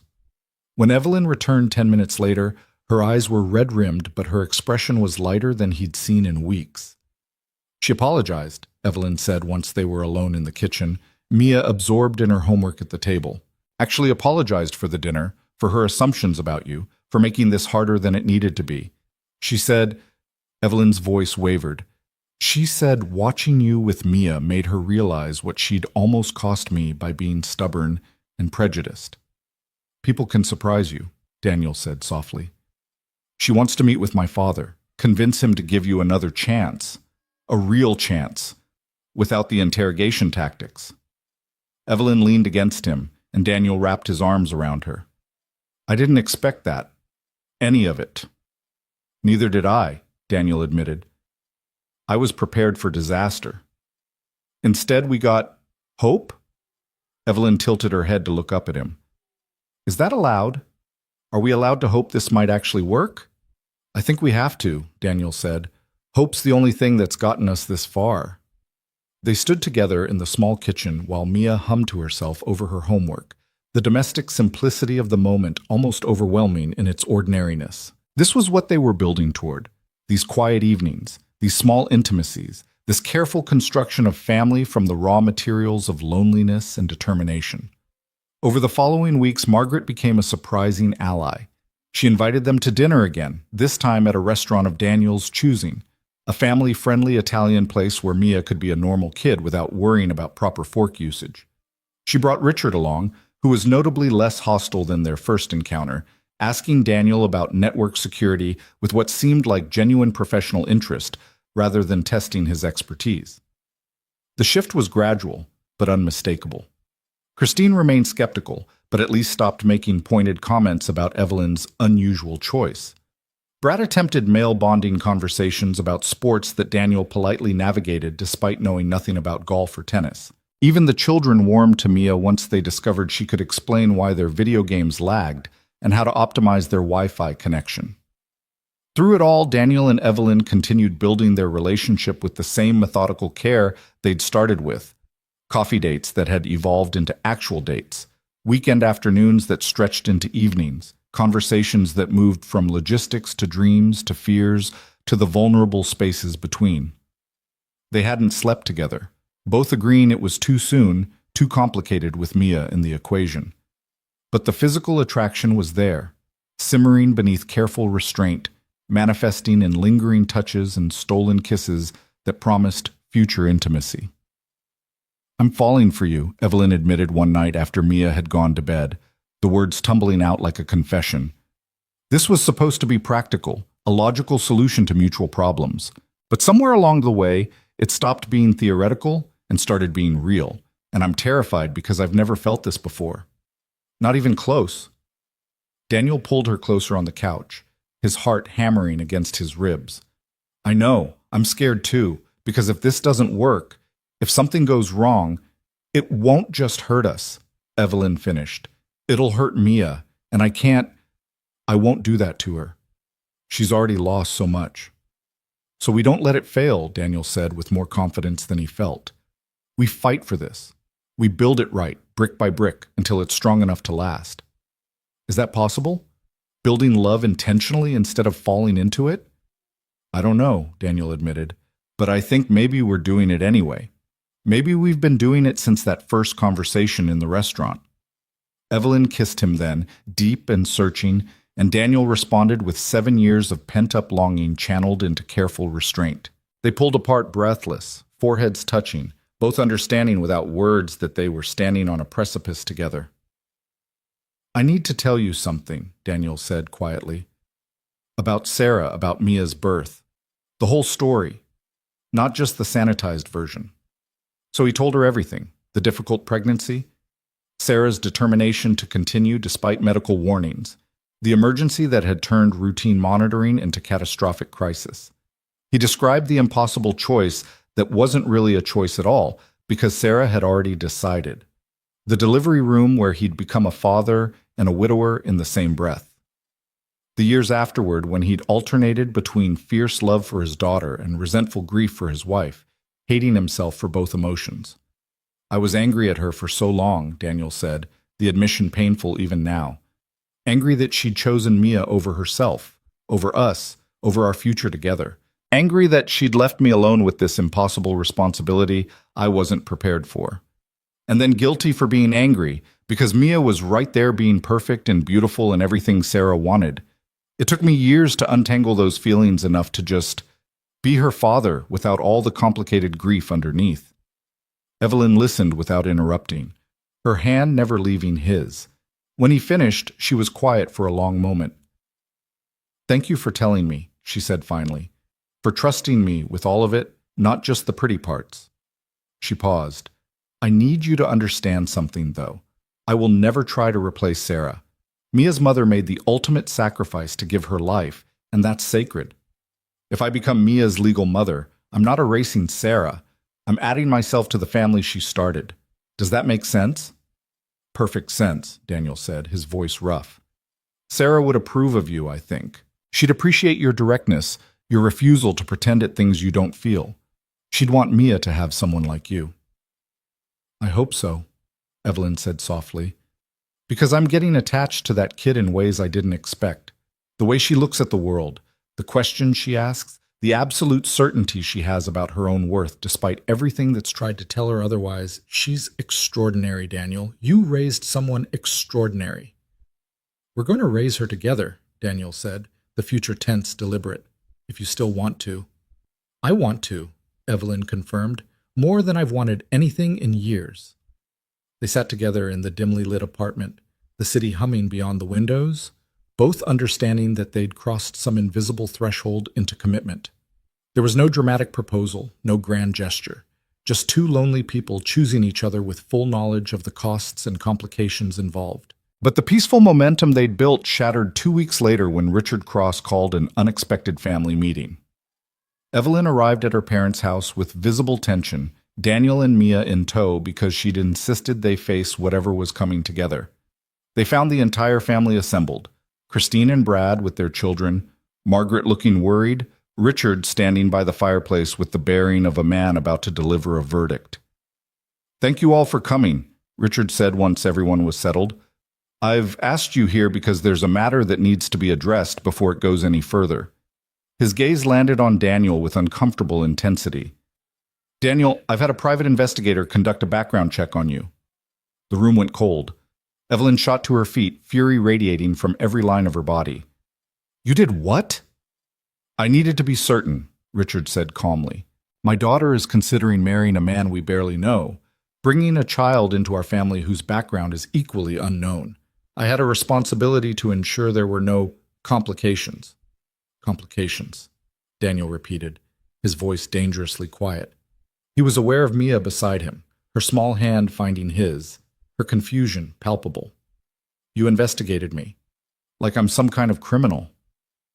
"It's standard practice for families of means," Richard said, as if this made it acceptable. "And I found several concerning items that I believe need clarification before this relationship progresses further." Evelyn looked like she might physically attack her father. Stop talking right now before you say something unforgivable." "Your father has a right to protect you," Margaret interjected, though her expression suggested she wasn't entirely comfortable with this approach. "Let him finish." "Fine," Evelyn said through clenched teeth. "Finish. Get it all out so Daniel can hear exactly what you think of him." Richard pulled out a folder, and Daniel's stomach dropped. "Your financial situation is precarious at best. Significant credit card debt, multiple medical bills and collections, no savings to speak of. You're one emergency away from bankruptcy." He flipped a page. "Your employment history shows you've been passed over for promotions 3 times in the past 5 years, despite apparently solid performance. Your apartment building has multiple code violations, and your daughter's school records indicate she's been to the nurse's office 14 times this year for various minor illnesses, suggesting either neglect or..." "That's enough." Daniel stood, his voice cutting through Richard's recitation like a blade. Mia clutched his hand tighter, her eyes wide. "You want clarification? Fine. My credit card debt is from Sarah's medical bills and funeral costs that insurance didn't cover. The medical bills and collections are from Mia's broken arm 2 years ago when she fell off playground equipment. I'm paying them off slowly because that's all I can afford. I have no savings because every spare dollar goes to my daughter's needs before my own." He was shaking now, fury and humiliation warring in his chest. "I've been passed over for promotions because I won't work overtime or travel for business. I have a child who needs me home every evening. The apartment building has violations because it's all I can afford in a neighborhood with good schools. And Mia goes to the nurse because she has mild asthma exacerbated by seasonal allergies, and the school nurse is kind enough to let her rest when she's having a bad day rather than sending her home to miss class." Daniel turned to Evelyn, everything inside him breaking. "This is what I was afraid of. This is exactly why people like me don't belong in worlds like yours. Because we can't hide our failures or explain away our struggles with enough money and connections. We just fail out loud where everyone can see. Daniel, please. Evelyn reached for him, but he stepped back. I'm sorry, he said, the words directed at Mia rather than anyone else. I tried. I really tried to make this work, but I can't. I won't put you through this. Won't let you grow up watching your father be humiliated and found wanting by people who measure worth in bank balances. He looked at Evelyn, his heart shattering. You deserve better than this. Better than me. Better than the constant struggle. Better than having to defend your choices to your family for the rest of your life. Find someone who fits your world, someone who won't embarrass you at firm events or make your father hire investigators to prove he's good enough. You are good enough. Evelyn's voice broke on the words. You're more than enough. You're everything I want. But I'm not what you need, Daniel said gently. And Mia deserves more than being the poor relation everyone tolerates out of obligation to you. He took Mia's hand and headed for the door, ignoring Evelyn's protests, Margaret's stricken expression, even Richard's attempt to call him back. In the car, Mia was silent, her small face crumpled with confusion and hurt. Are we not getting a family anymore? She asked finally, her voice small and broken in a way Daniel had never heard. The question destroyed him completely. I don't think so, baby. I'm sorry. I tried to make it work, but sometimes things are just too different to fit together right. But I liked Evelyn, Mia said, tears spilling over. She was nice to me. She didn't pretend. She was going to be my mom. I know, Daniel whispered, his own vision blurring. I know, sweetheart. I'm so sorry. They drove home in wretched silence, and Daniel helped Mia into her pajamas like she was much younger than 7, both of them needing the comfort of familiar rituals. He tucked her in and sat on the edge of her bed, stroking her hair while she cried herself to sleep. Mrs. Chen found him sitting in the dark living room an hour later, staring at nothing. She'd heard the car arrive, heard Mia crying, and let herself in with the spare key Daniel had given her for emergencies. What happened? She asked gently, sitting beside him. Daniel told her everything, the investigation, the litany of his failures laid out like evidence, the choice he'd made to walk away before Mia could be hurt further. Mrs. Chen listened without judgment, her weathered hand patting his with the comfort of someone who'd survived her own share of heartbreak. You're a fool, she said when he finished, but her tone was kind. A noble fool, but a fool nonetheless. I can't let Mia grow up feeling lesser, Daniel said. Can't let her think she has to earn the right to be loved by being perfect enough to overcome her background. So instead you teach her that love quits when things get hard, Mrs. Chen countered. That when people judge you unfairly, you run away rather than fight back. Is that the lesson you want her to learn? Daniel's head snapped up. That's not... I'm protecting her. You're protecting yourself, Mrs. Chen corrected gently. From more rejection, more humiliation, more proof that you're not good enough. But that little girl in there? She gestured toward Mia's room. She doesn't need protection from judgment. She needs to see her father stand up and refuse to be diminished. She needs to see that love is worth fighting for even when people try to tear it apart. Evelyn's better off without us dragging her down, Daniel insisted, but the words sounded hollow even to him. Have you asked Evelyn what she thinks about that? Mrs. Chen stood, her movements carrying the stiffness of age. Or did you make that decision for her the same way your wife decided to die without giving you a choice? The comparison hit like a physical blow.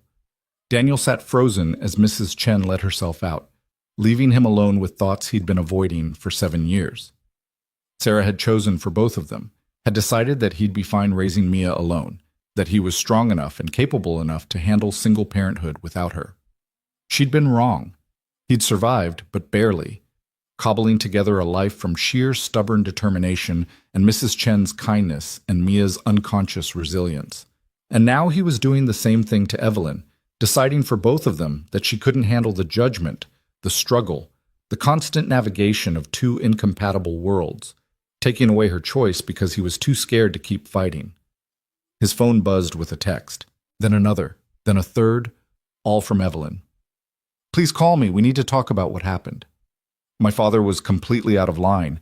I told him so in terms that probably require years of therapy to recover from. I'm not giving up on us. I hope you're not either.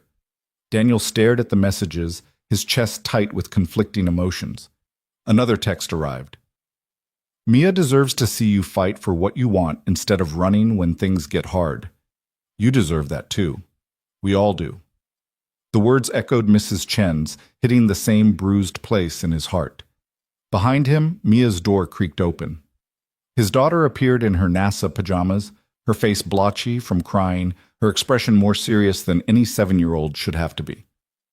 I heard you talking to Mrs. Chen, Mia said quietly. About teaching me lessons. Daniel's heart sank. You should be asleep. I can't sleep, Mia said. She climbed onto the couch beside him, curling into his side like she had when she was much smaller.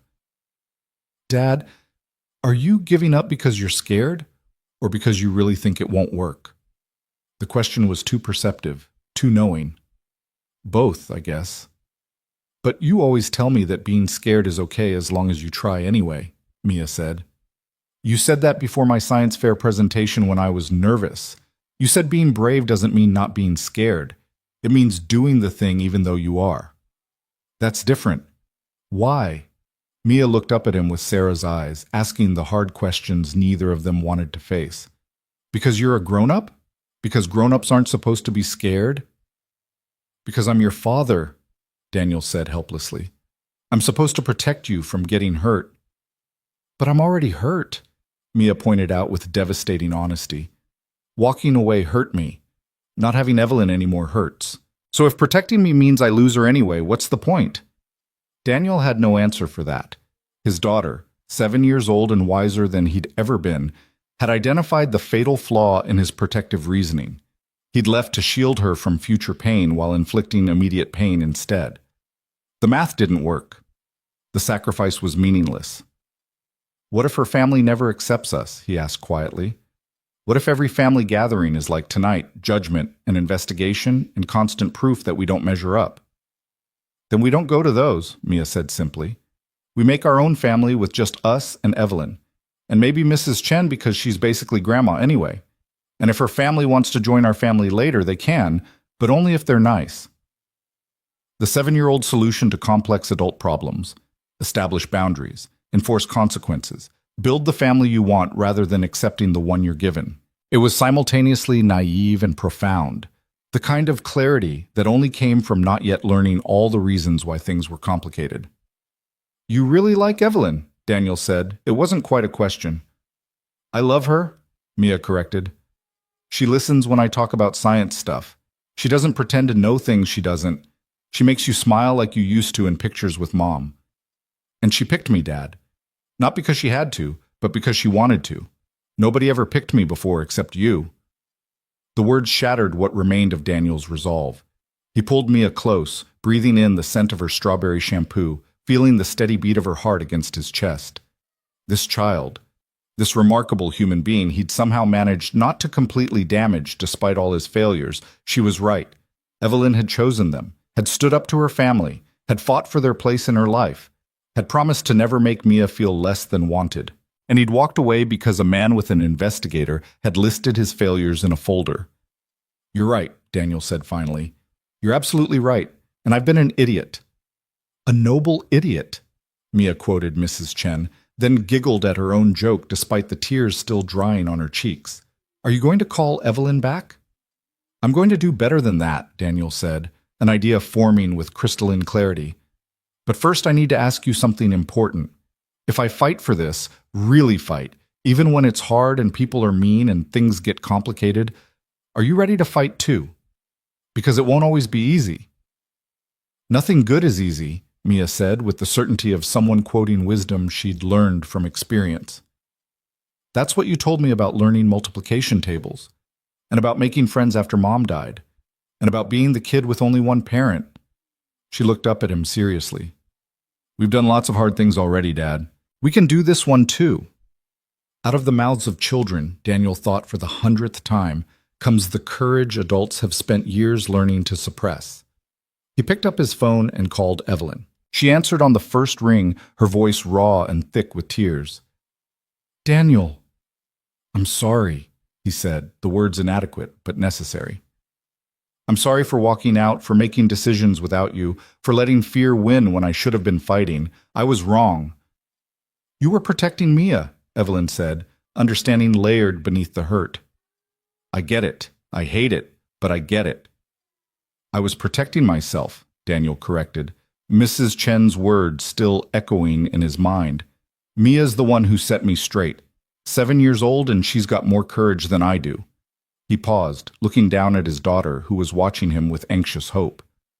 "She wants to know if you're still willing to have us. Both of us. Even after the disaster with your father." "Of course I am," Evelyn said immediately, her voice breaking. "I told my father exactly what I thought of his investigation and his presumptions. I told him that if he couldn't see your worth, couldn't recognize that raising an extraordinary child while building a decent life from nothing is more impressive than any country club membership, then he didn't deserve to be part of our family." She took a shaky breath. "My mother agreed with me, actually. She was furious with him for undermining everything she'd been building with Mia." Daniel felt something loosen in his chest. "Your mother stood up for us?" She told him that running a background check on the man her grandchild loves was the behavior of someone more concerned with appearances than actual family, Evelyn said, and Daniel could hear the smile beneath her tears. "I've never seen her that angry. Christine looked like she was watching a car crash. It was actually kind of magnificent." Despite everything, Daniel laughed. "I would have paid to see that." "Come back," Evelyn said quietly. "Tomorrow. We need to talk about this properly, figure out how we move forward. But please don't make me do this without you. I won't go back to being alone. Not now that I know what we could have." "Tomorrow," Daniel agreed. "Your place or mine?" "Neutral ground," Evelyn decided. "That coffee shop where this whole thing started getting real. 10 o'clock, and bring Mia if she wants to come. She should be part of this conversation too." After they hung up, Daniel found Mia still watching him with that intense focus she brought to everything important. "We're meeting her tomorrow," he said, "to talk about what happens next, to figure out how to make this work even when it's complicated." "Good," Mia said, satisfied. "Because I already told her I loved her, and it would be super awkward if we never saw her again." "You told her you loved her?" Daniel's heart stuttered. "When?" "Last week when you were working late and she came over to help with my homework," Mia said matter-of-factly. "I asked her if she was going to be my mom for real, and she said she wanted to be if that was okay with me. So I said yes and that I loved her. She cried a little bit, but in a happy way." Daniel pulled his daughter close again, overwhelmed by her capacity for both honesty and affection. "You're braver than me, you know that?" "I know," Mia said without a trace of arrogance. "But you're getting better." The next morning found them back at the coffee shop where Daniel and Evelyn had first negotiated the terms of their impossible arrangement. Evelyn was already waiting at their usual corner table, 2 coffees and a hot chocolate with extra marshmallows arrayed like an offering. She looked exhausted, her eyes shadowed with sleeplessness, but her expression brightened when she saw them enter. Mia ran to her immediately, wrapping small arms around Evelyn's waist. "I'm sorry about your dad being mean," she said, muffled against Evelyn's sweater. "But I still want you to be my mom if you still want to." Evelyn's composure shattered completely. She crouched down to Mia's level, tears streaming freely. "I still want to. More than anything, I'm so sorry you had to hear all those horrible things about your dad. None of them were true. Not the way they made them sound." "I know Dad's good," Mia said with absolute certainty. "People who don't know that are just wrong." She pulled back to look at Evelyn seriously. "But are you sure? Because your family is really fancy and we're just regular. That's going to be weird sometimes." "I'm sure," Evelyn said, brushing Mia's hair back from her face with tender fingers. "And you know what? I've been fancy my whole life and it's been pretty lonely. I think regular might be exactly what I need." Mia considered this, then nodded. "Okay, but you have to promise something." "Anything." "You can't leave just because things get hard," Mia said, and Daniel saw his own fears reflected in his daughter's words. "If you're going to be my mom, you have to stay even when it's complicated, because I don't want another mom who goes away." The request landed like a stone in still water, sending ripples through all of them. Evelyn's face crumpled with understanding, with recognition of what she was being asked to promise. To not die, to not disappear, to not abandon this child who'd already lost too much. "I promise," Evelyn said, her voice steady despite the tears. "I will stay. Through hard things and complicated things and frustrating things, I will stay and fight for us and for you and for this family we're building. I promise, Mia." "Okay." Mia hugged her again, then climbed into the chair beside her and reached for her hot chocolate. "So what do we do about your dad?" Daniel had to hand it to his daughter. She had a gift for cutting through emotional moments to practical concerns. Evelyn laughed wetly, wiping her eyes, and turned to include Daniel in the conversation. "That's what we need to figure out," she said, "together. Because I won't pretend my father's behavior was acceptable, but I also don't want to write him off completely if there's a chance he can do better." "He hired someone to investigate me," Daniel said, the hurt still fresh. "To prove I wasn't good enough for you, that's not something you just get over." "I know," Evelyn said quietly, "and I told him as much. But he called me last night after you and I talked, and he actually apologized. A real apology, not a corporate non-apology. He said fear made him act like an executive instead of a father, trying to solve a problem that didn't exist instead of trusting my judgment." Daniel wanted to hold on to his anger, wanted to use Richard's transgression as a shield against future hurt. But he could hear Mrs. Chen's voice in his head, Mia's wisdom about fighting for hard things, his own understanding that people deserve chances to do better. "What did you tell him?" he asked. "That he needed to apologize to you, not me," Evelyn said. "That whatever relationship we have going forward depends entirely on whether he can treat you with the respect you deserve, and that if he ever makes Mia feel less than completely wanted again, he'll have lost both his daughter and his chance at a grandchild permanently." "Wow," Mia said, impressed. "You were really mad at him." "I was furious," Evelyn confirmed. "I am still furious. But I'm also trying to remember that people make mistakes when they're scared, and that everyone deserves a chance to learn from them." She looked at Daniel. "He wants to meet with you, just you and him, no audience, no pressure, to apologize in person and hear what you need from him going forward." Daniel's first instinct was to refuse. The memory of sitting in that dining room while Richard listed his failures was still too raw, too painful. But refusing would be doing exactly what he'd done last night, running from difficulty instead of facing it. "What do you think?" he asked Mia, including her in the decision. "I think mean people should say sorry when they're mean," Mia said pragmatically. "And I think if he's really sorry, he should prove it by being nice next time. But if he's just saying sorry so Evelyn stops being mad at him, then forget it." "How do we tell the difference?" Daniel asked. "We give him a chance and see what he does," Mia said with a shrug. "That's what you always tell me about kids at school who are sometimes mean. Give them a chance to do better, and if they don't, then you know they're not worth being friends with."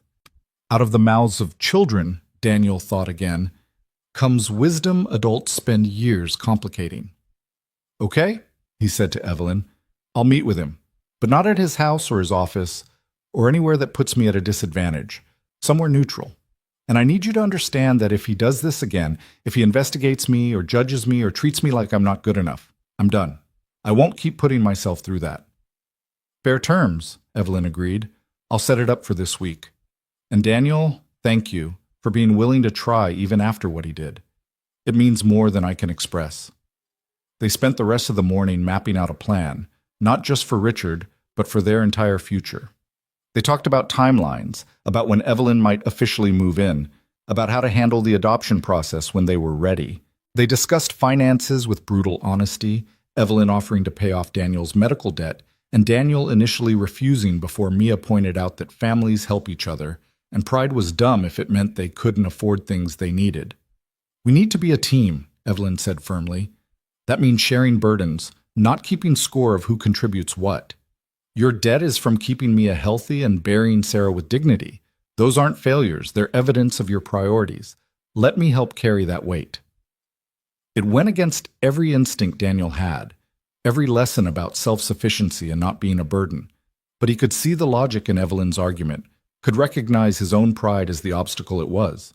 More importantly, he could see Mia watching him, learning whether family meant sharing vulnerability or pretending to have everything under control. "Okay," he said finally. "We tackle it together. But I'm paying you back somehow. Maybe not in money, but in time or effort or whatever we figure out equals partnership."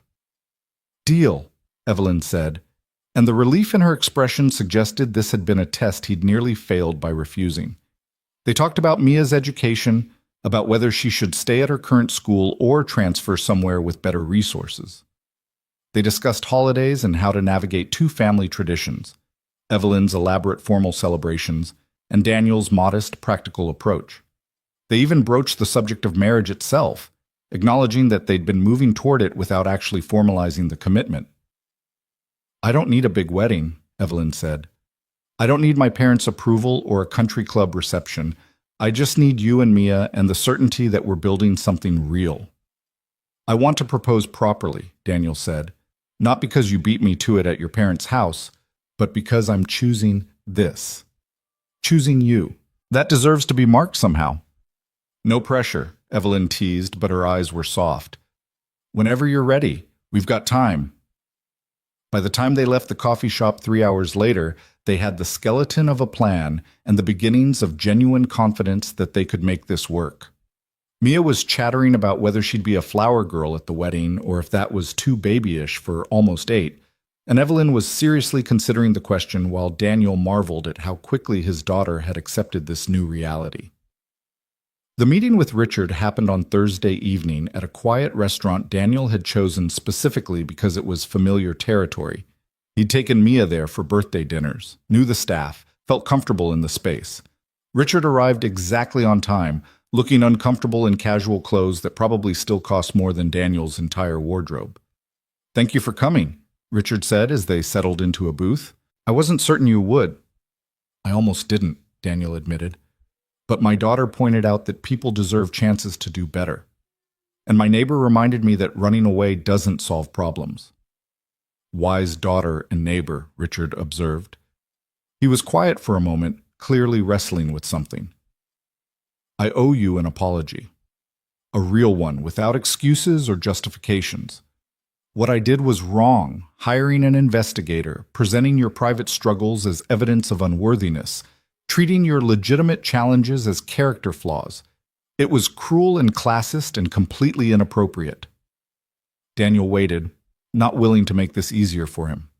"I was scared," Richard continued. "My daughter is the most competent person I know. She's brilliant and successful and has never needed anyone's help to navigate life.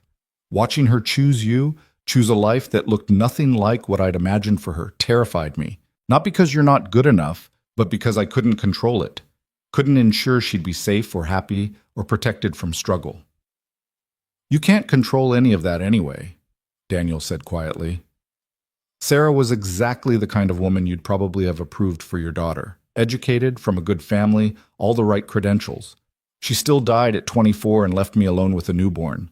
Life doesn't care about your plans or your protections. It happens anyway." "I'm beginning to understand that," Richard said. "My wife has been very clear about the ways I've failed to accept things I can't control. Evelyn's infertility, her happiness, her choices. None of those were mine to manage. I was treating your relationship like a business deal I needed to vet instead of recognizing my daughter's autonomy." "What changed?" Daniel asked. "Between Saturday and now?"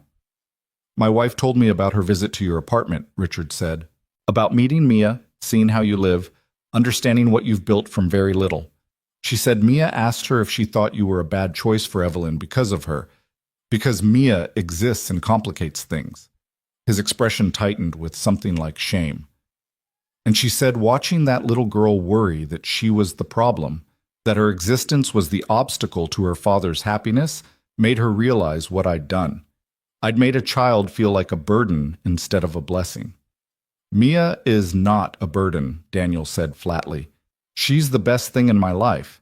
Anyone who can't see that isn't worth my time or Evelyn's." "I see it now," Richard said.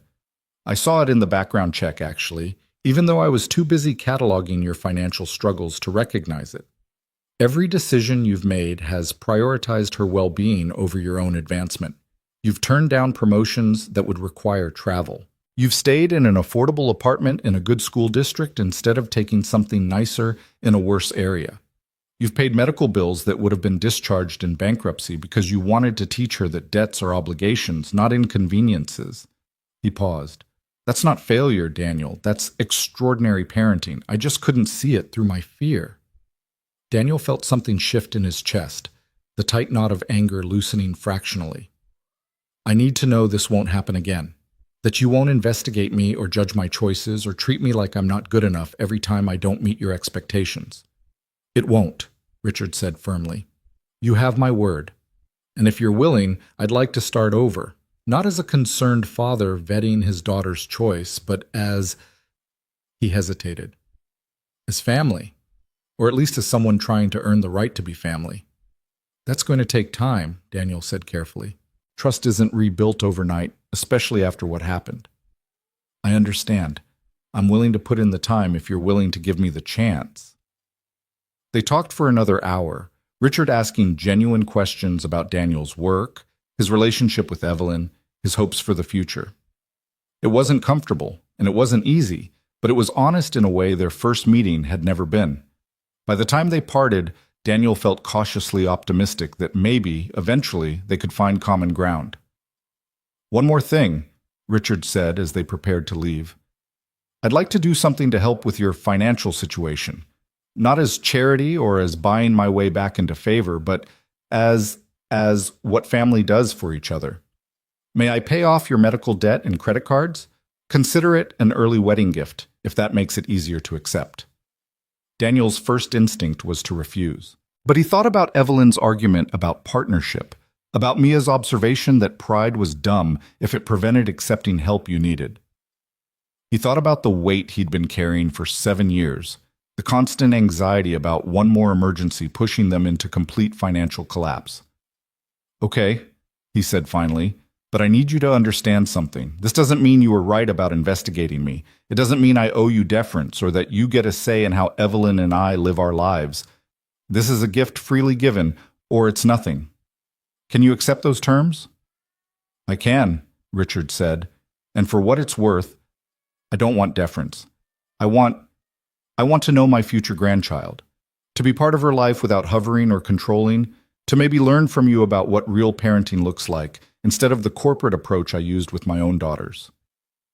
The admission surprised Daniel with its vulnerability. You did all right with Evelyn? She turned out pretty remarkable.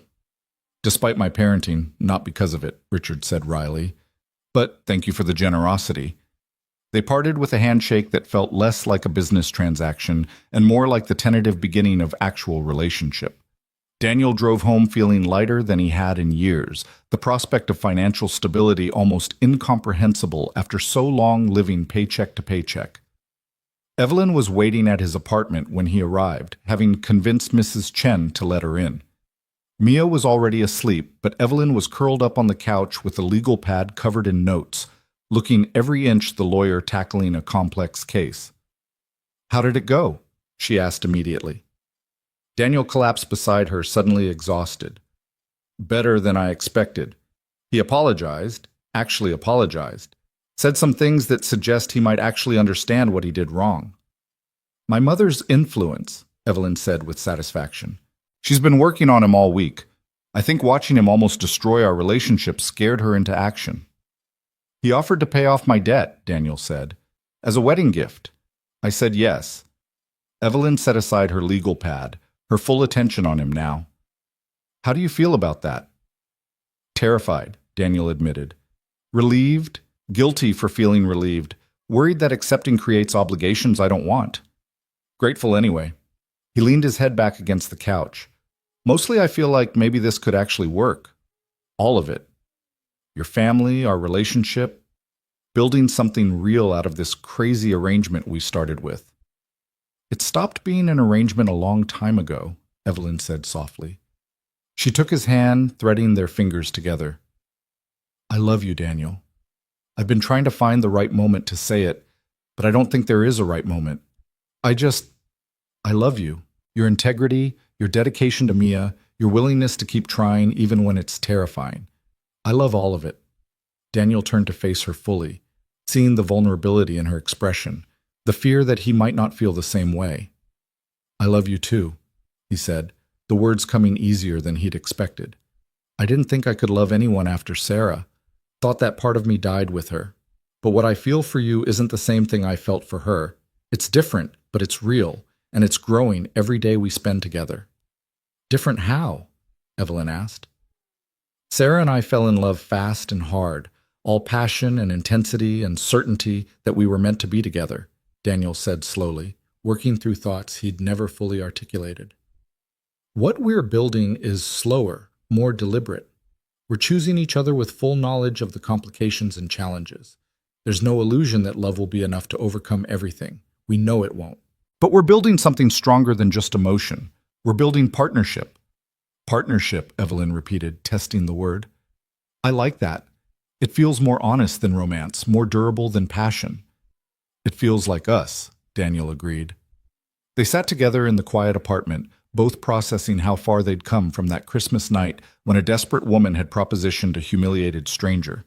So much had changed, so many walls had come down, so many impossibilities had been revealed as merely difficult rather than insurmountable. "I want to do this properly," Daniel said suddenly. "The proposal, I mean. Not just agreeing that we're getting married eventually, but actually asking you, making it official." "You don't have to," Evelyn began. "I want to," Daniel interrupted. "You deserve to be chosen deliberately, publicly, with full commitment, not as a solution to loneliness or a practical arrangement, but as the woman I love and want to spend my life with." He paused. "Though I have no idea how to do it. I proposed to Sarah with my grandmother's ring and a borrowed car at a scenic overlook. Not sure that playbook works here." "I don't need scenic overlooks or family jewelry," Evelyn said. "I just need you to mean it." "I mean it," Daniel said. "More than I've meant anything except my commitment to Mia. You've become essential to my life, to our life. The thought of going back to how things were before you—" He shook his head. "I can't imagine it anymore. Don't want to imagine it." "Good," Evelyn said, her eyes bright with unshed tears, "because I feel exactly the same way." Over the next 2 weeks, life settled into a new rhythm. Evelyn spent more nights at Daniel's apartment than her own, her presence becoming so natural that Mia stopped commenting on it. They navigated morning routines and evening bedtimes, figuring out who was better at helping with homework and who could actually cook edible meals.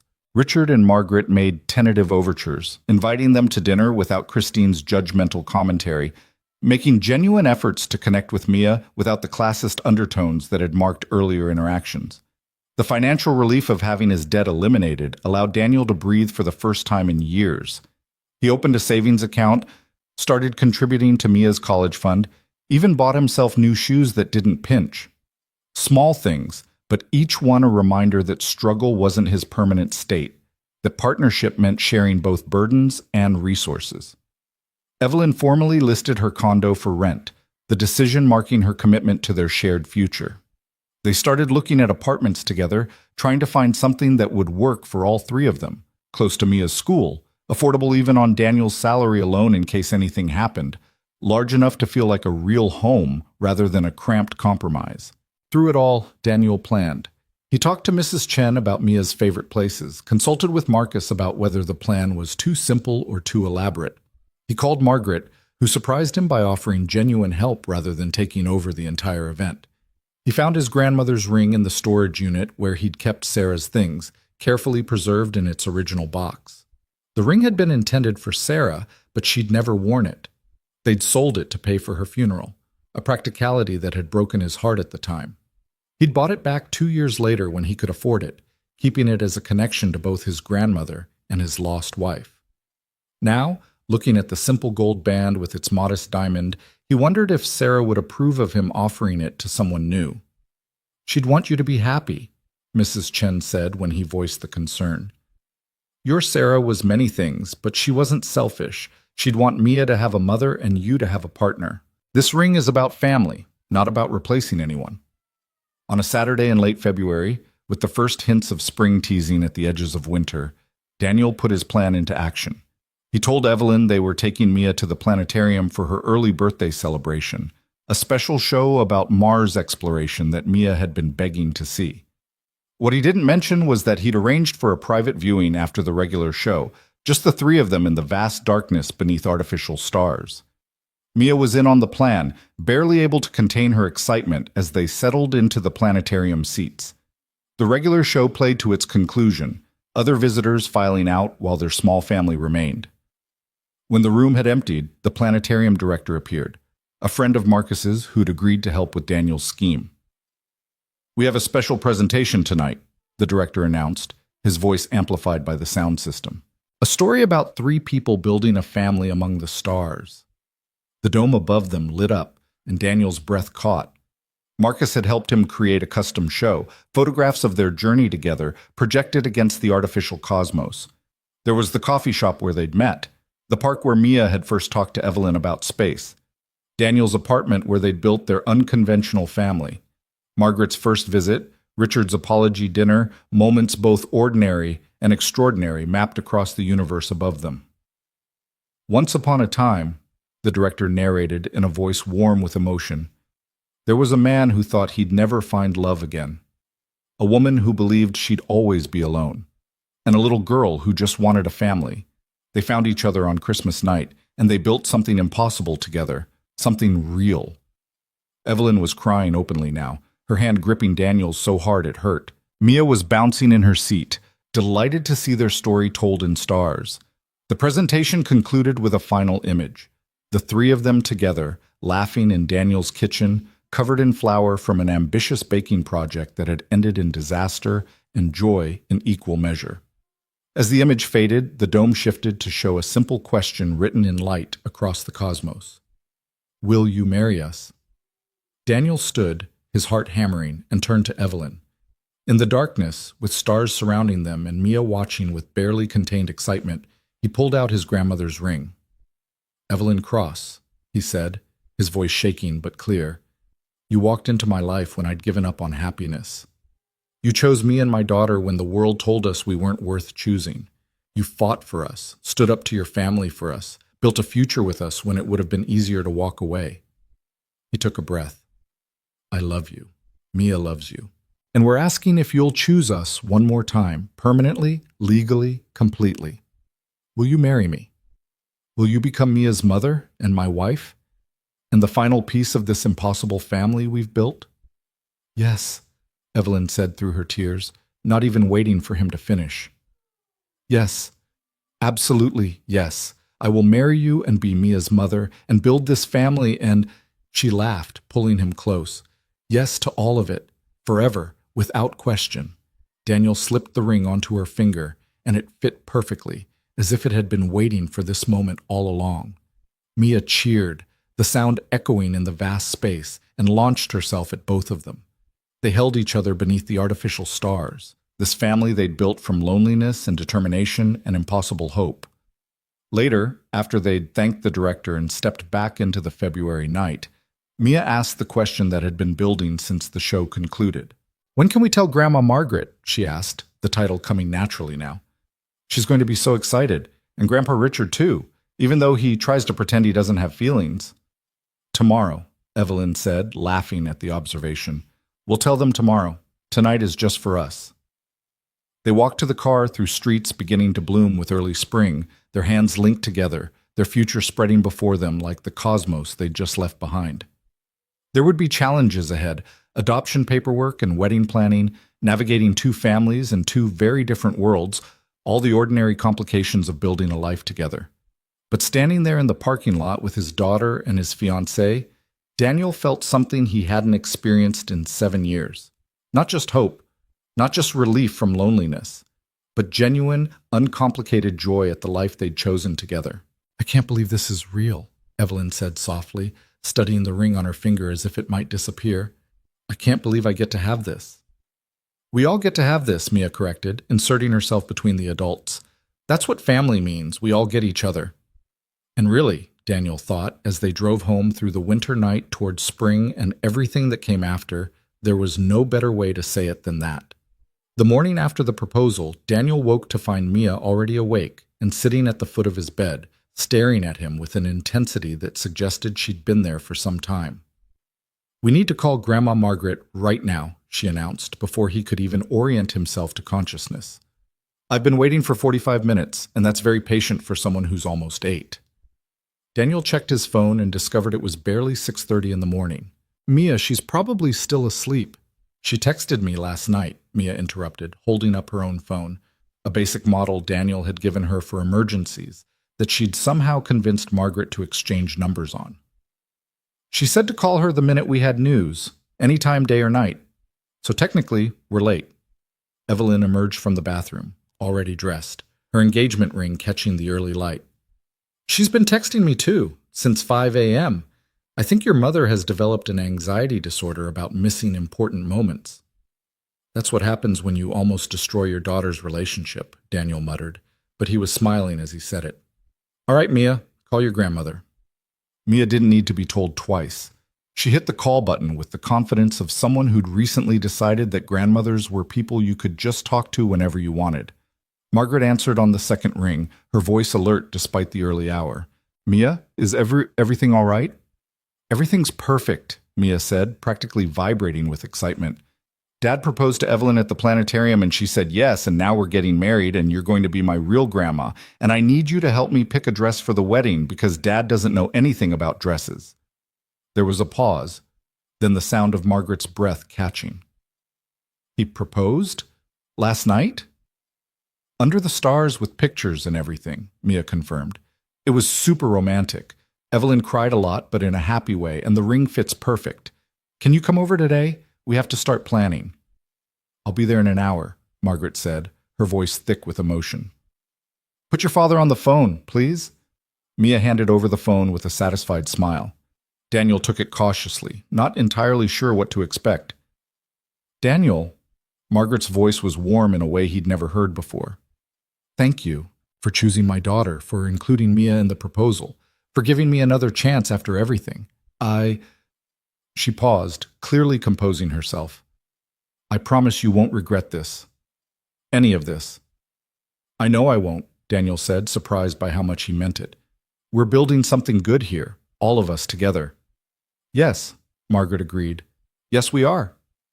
She arrived exactly 1 hour later with Richard in tow, both of them carrying bags from an expensive bakery and wearing expressions of determined enthusiasm.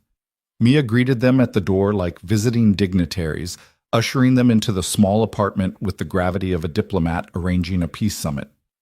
We need to discuss the wedding, Mia announced before anyone could exchange pleasantries, because I have opinions and everyone needs to hear them. Of course you do, Richard said, and there was genuine affection in his tone now, the wariness from their first meetings replaced by something softer. What are your opinions, Miss Mia? First, no boring church stuff because we don't do that, Mia said, ticking off points on her fingers. Second, it should be somewhere we all actually want to be, not somewhere fancy that makes Dad uncomfortable. Third, I want to be part of the ceremony, not just standing there looking cute. And fourth, she looked at Evelyn seriously. I want to adopt you too. If you're adopting me, I should adopt you back. That's fair. Evelyn made a sound somewhere between a laugh and a sob. I would be honored to be adopted by you. Good. Then we need a lawyer to write that up properly because I want it legal. Mia turned to Margaret. Can you help with that? You know lawyer people. I know several excellent family law attorneys, Margaret said, her eyes bright. I'll make some calls today. The morning dissolved into animated discussion, everyone contributing ideas while Mia moderated with the authority of someone who'd clearly given this considerable thought. No country club receptions or formal church ceremonies. Instead, something smaller, more intimate, reflecting who they actually were, rather than who Richard's social circle might expect them to be. What about the botanical gardens? Evelyn suggested. The indoor conservatory where they have the tropical plants? It's beautiful, it's close to home, and Mia loves it there. Can we do it in spring when everything's blooming? Mia asked, already mentally decorating the space. We can do it whenever you want, Daniel said, pulling his daughter onto his lap. This is our wedding, all three of us. We make the rules. May 1st, Evelyn decided. That gives us 2 months to plan, which is tight but manageable. Small guest list, immediate family only. No elaborate productions, just us and the people we love. I can work with that timeline, Margaret said, already making notes on her phone with the efficiency of someone organizing a military campaign. I'll handle the venue, the catering, the logistics. You three focus on the ceremony itself and what you want it to say. Over the following weeks, the apartment became wedding planning central. Mia appointed herself chief coordinator, maintaining a color-coded calendar on the refrigerator that tracked every decision and deadline. She took her role seriously, researching wedding traditions online and then ruthlessly discarding the ones she deemed too weird or not about actual family. The adoption paperwork proceeded with surprising speed, helped by Margaret's connections and Evelyn's legal expertise. They met with a family court judge who reviewed their situation with kind eyes and asked Mia directly if this was what she wanted. "I want Evelyn to be my mom," Mia said clearly. "Not instead of my birth mom, because Sarah will always be my mom who died, but also my mom who's here now. People can have more than one mom if they need to." "That's a very mature perspective," the judge said gently. "And you understand this means Evelyn will have legal rights and responsibilities regarding your care?" "I understand it means she's my real mom forever and can't leave even if things get hard," Mia said. "That's what I want." The judge approved the petition on the spot, setting a finalization date for 2 weeks before the wedding. Evelyn would become Mia's legal mother before becoming Daniel's wife, a sequence that felt right to all of them, establishing the parent-child bond before formalizing the marriage. Christine made an unexpected appearance 3 weeks before the wedding, showing up at Daniel's apartment with her children, and an expression that suggested she'd been sent on a mission she hadn't entirely volunteered for. "Mother says I need to apologize," she began without preamble, then stopped herself. "No, that's not fair. I need to apologize because I was awful at that first dinner, and I've been resistant to accepting this whole situation. I'm sorry." Daniel studied her, trying to gauge sincerity. "What changed?" "Honestly, watching my kids with Mia," Christine admitted. "They came home from that first meeting talking about how cool she was, how smart, how she explained computers to them in ways that actually made sense. And I realized I'd been so focused on protecting Evelyn from making a mistake that I completely missed the fact that she'd found something real." She glanced at her children, who were already gravitating toward Mia's science projects. "You're good for her, both of you, and I'm sorry it took me so long to see it." "Apology accepted," Daniel said, because what else could he say? Grudges were exhausting, and Christine was trying. "You want to stay for lunch? We were about to order pizza." "I'd like that," Christine said, and the relief on her face suggested she'd expected to be turned away. The afternoon proved surprisingly pleasant, Christine's children asking endless questions about Mia's upcoming adoption, while Brad actually engaged in real conversation about the challenges of blended families. By the time they left, Christine hugged Evelyn tightly and whispered something that made Evelyn's eyes go bright with tears. "She said she was proud of me," Evelyn told Daniel later that night. "Said I'd built something braver than she ever could have, choosing love over convention. I never thought I'd hear her say anything like that." "People can surprise you," Daniel said, the phrase becoming something of a mantra, "when you give them room to grow." The adoption finalization happened on a Tuesday afternoon in a courtroom that felt more like a conference room, intimate and quiet rather than imposing. The judge, the same woman who'd approved the petition, smiled as they entered. "This is one of my favorite types of cases," she said, gesturing for them to approach the bench, "where everyone involved clearly wants the same thing, and it's obviously in the child's best interest." She looked at Mia directly. "Miss Moore, do you understand what's happening today?" "I'm getting adopted by Evelyn, so she's my legal mom forever," Mia said with absolute certainty. "And then in 2 weeks, we're all getting married at the Botanical Gardens." "Excellent summary," the judge said, her eyes twinkling. "Ms. Cross, do you understand that by adopting Mia, you're taking on all the rights and responsibilities of parenthood, that this isn't temporary or conditional, but permanent and legally binding?" "I understand completely," Evelyn said, her voice steady despite the tears streaming down her face. "And I accept gladly. Mia is already my daughter in every way that matters. This just makes it official. Mr. Moore, do you consent to this adoption?" "Absolutely," Daniel said, his own voice breaking. "Evelyn has been Mia's mother in practice for months now. We're just catching the paperwork up to reality." The judge signed the final documents with a flourish, then did something unusual. She came around the bench to shake each of their hands personally. "Congratulations," she said warmly. "You've built a beautiful family through intention and choice rather than accident of biology. That's something to be proud of." She crouched down to Mia's level. "And you, young lady, are very fortunate to have not one but two parents who love you enough to fight for you." "I know," Mia said simply. "I'm pretty lucky." They celebrated with ice cream and an impromptu visit to the planetarium, Mia insisting she wanted to see the stars where her parents had gotten engaged. Standing in the darkness with artificial constellations wheeling overhead, Daniel felt the weight of the past 7 years finally lifting. He'd carried Sarah's death and his own inadequacy for so long, convinced he could never be enough for Mia alone. But he'd been wrong. He'd been enough. And now, with Evelyn, they were building something even stronger. The final 2 weeks before the wedding passed in a blur of last-minute details and nervous anticipation. Mia's dress arrived, a simple pale blue that she'd chosen herself because astronauts don't wear pink. Daniel's suit was tailored by a professional Margaret insisted on paying for, the fit transforming his borrowed clothes' discomfort into actual confidence. Evelyn's dress was elegant ivory, chosen for its simplicity rather than its price tag, though Daniel suspected it had cost more than he wanted to know. Margaret threw a small family dinner 3 nights before the wedding, gathering everyone at her home for what she called a proper celebration without the tension of our first attempt. The evening proved remarkably relaxed, Christine's children playing with Mia while the adults talked easily about the upcoming ceremony. Even Richard seemed genuinely at peace, asking Daniel about his thoughts on home security systems with what appeared to be actual interest rather than veiled interrogation. "I never thought I'd see my father bond with someone over firewall configurations," Evelyn murmured to Daniel as they watched Richard enthusiastically explaining his home network setup. "This is surreal." "Your whole family is surreal," Daniel said, but he was smiling. "In a mostly good way now." "Mostly good is better than actively hostile," Evelyn agreed. "I'll take it." The night before the wedding, Evelyn stayed at her old condo as per tradition, leaving Daniel and Mia alone in the apartment that would soon belong to all 3 of them officially. They'd found a larger place closer to Mia's school, but wouldn't move until after the honeymoon, a week at a beach resort that Margaret had insisted on funding as a wedding gift. "Are you nervous?" Mia asked as Daniel tucked her in, her question carrying more weight than its simple words suggested. "A little," Daniel admitted.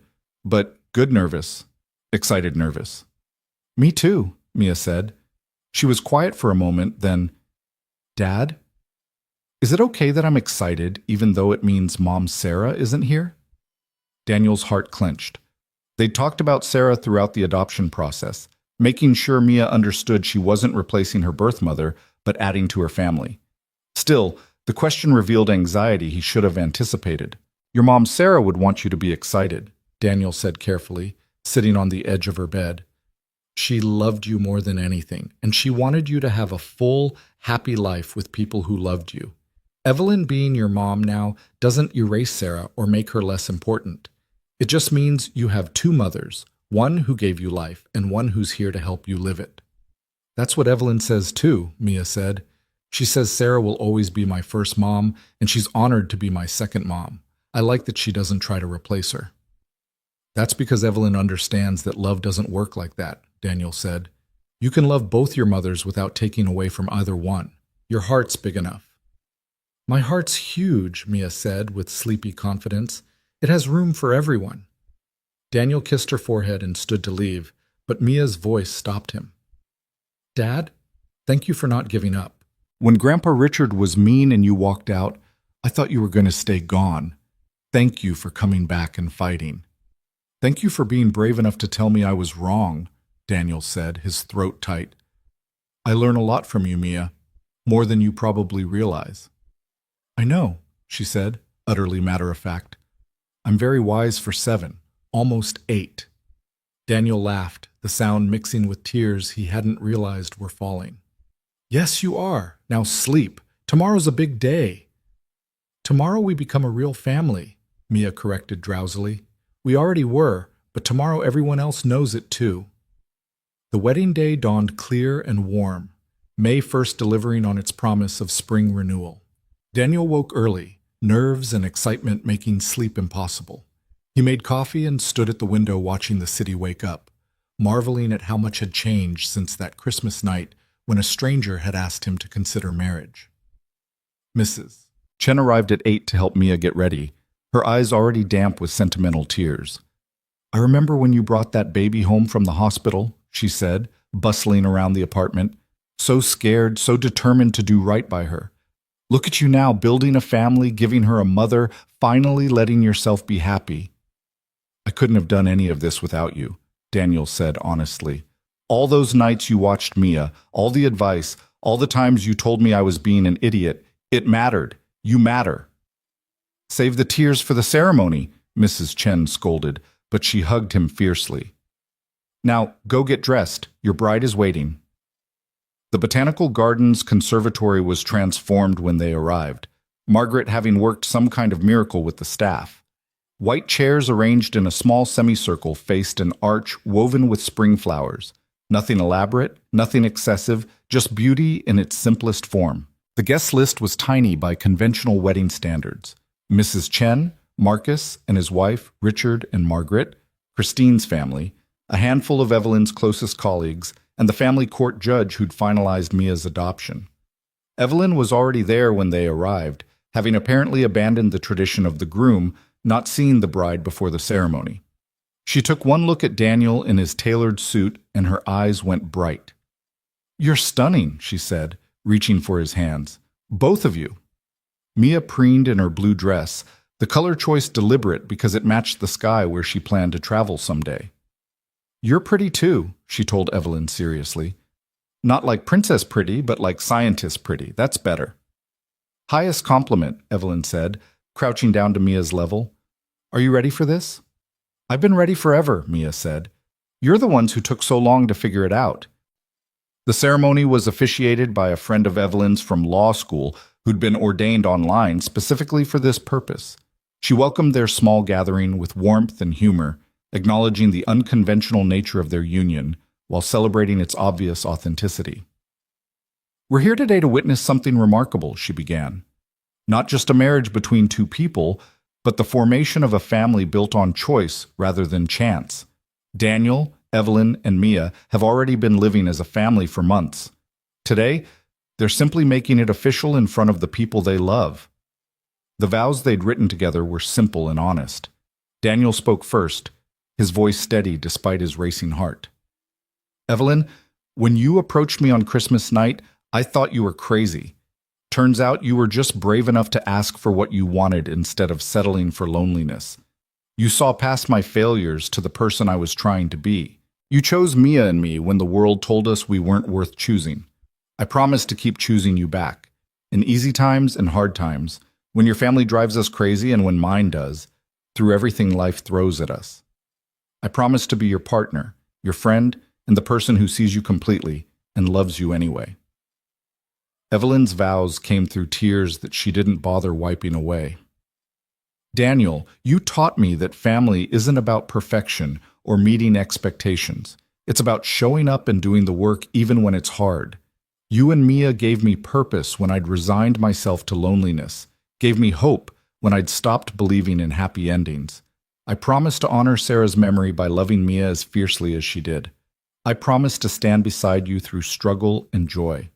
I promise to build this family with intention and courage and absolute commitment. I choose you. I choose us. Today and always." Then it was Mia's turn, stepping forward with the rings they'd asked her to carry. But instead of simply handing them over, she looked at both adults seriously. "I have something to say too," she announced, apparently improvising. "Everybody always talks about parents promising to take care of kids, but I promise to take care of you guys too. I promise to tell the truth even when it's hard. I promise to remember we're a team and teams help each other. And I promise to love you both forever because you loved me first." There wasn't a dry eye in the conservatory. Even Richard was visibly struggling with composure. The rings were exchanged, simple gold bands they'd chosen together, inscribed inside with the date they'd met rather than the wedding date, acknowledging that their real beginning had been that impossible Christmas conversation. The officiant pronounced them married with obvious delight, and they sealed it with a kiss that felt like both an ending and a beginning. The reception was informal, heavy appetizers and champagne in the conservatory's attached garden room, children running between tables while adults mingled easily. Margaret had arranged for a small cake decorated with constellations, a nod to the proposal that had started all of this. Mia gave a toast that was mostly facts about Mars rovers, but ended with a declaration that she had the best parents in the solar system, possibly the universe, but we won't know for sure until we check other planets. Richard approached Daniel during a quiet moment, his expression carrying an unfamiliar vulnerability. "I wanted to thank you," he said, "for giving me the chance to be better, for not writing me off after everything." He glanced at where Mia was explaining something to Margaret with wild hand gestures. "That little girl is extraordinary, and watching you with her, seeing the father you are, it's reminded me what actually matters. Not success or status, but showing up for the people you love." "You're showing up now," Daniel said simply. "That's what counts." "I'd like to be part of her life," Richard said carefully. "Part of all your lives, if you'll have me. Not the controlling executive trying to manage outcomes, but just a grandfather who wants to know his granddaughter." "Mia would like that," Daniel said. "She's already informed me that you're teaching her about investment portfolios next weekend. Apparently she has plans for her allowance." Richard's laugh was genuine and warm. "She's going to run a company someday. Mark my words." As the afternoon faded into evening, their small gathering showed no signs of dispersing. Someone had brought a speaker, and impromptu dancing broke out in the garden room. Daniel found himself slow dancing with Evelyn while Mia danced with Richard, her small feet standing on his expensive shoes, the way Daniel remembered doing with his own grandfather decades ago. "We did it," Evelyn murmured against his shoulder. "We actually pulled this off." "We built a family out of nothing," Daniel corrected, "against all odds and conventional wisdom. That's bigger than just pulling off a wedding." "Much bigger," Evelyn agreed. She pulled back to look at him, her expression soft with contentment. "I love you. I love Mia. I love this strange, imperfect, absolutely perfect family we've created." "I love you too," Daniel said. "Both of you. All of us." Mia appeared at their side, inserting herself between them with the presumption of someone who knew she belonged there. "Can we go see the stars now? The real stars? I want to see them on our wedding night." They slipped away from the reception, driving to the same overlook where Daniel had proposed to Sarah a decade ago. But this time felt different, not haunted by grief but enriched by it, understanding that love didn't replace love but added to the accumulated experience of a life lived fully. The three of them lay on the grass looking up at the cosmos, Mia pointing out constellations and theorizing about parallel universes where other versions of them were doing the same thing. Evelyn held Daniel's hand, her wedding ring cool against his palm. Somewhere above them, stars that had died billions of years ago still shone their ancient light, reminding them that beauty could persist even after its source had gone. "This is perfect," Mia announced. "Everything is exactly right." And looking at his daughter, their daughter now, legally and permanently, Daniel had to agree. Nothing about their family fit conventional molds or followed expected patterns. They'd built it from desperation and pragmatism, from impossible proposals and investigated backgrounds, from rejection and determination and the slow building of trust. But it was theirs, real and imperfect, and absolutely worth fighting for. "Tell me about the stars, astronaut," Daniel said, pulling Mia closer. "Tell us everything you know."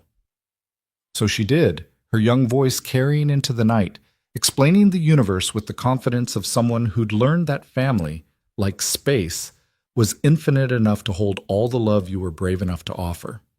Evelyn listened with the same focused attention she brought to everything Mia said, asking questions that showed genuine interest rather than polite indulgence. And Daniel watched both of them, marveling at the family they'd become.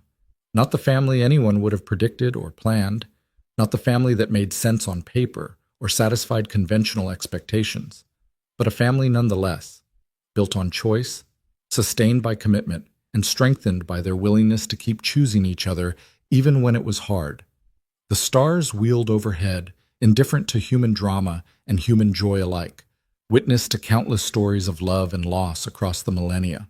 But on this particular May evening, they shone down on three people who'd found each other against impossible odds and built something worth celebrating. A man who'd learned that protecting his daughter meant teaching her to fight rather than running from difficulty.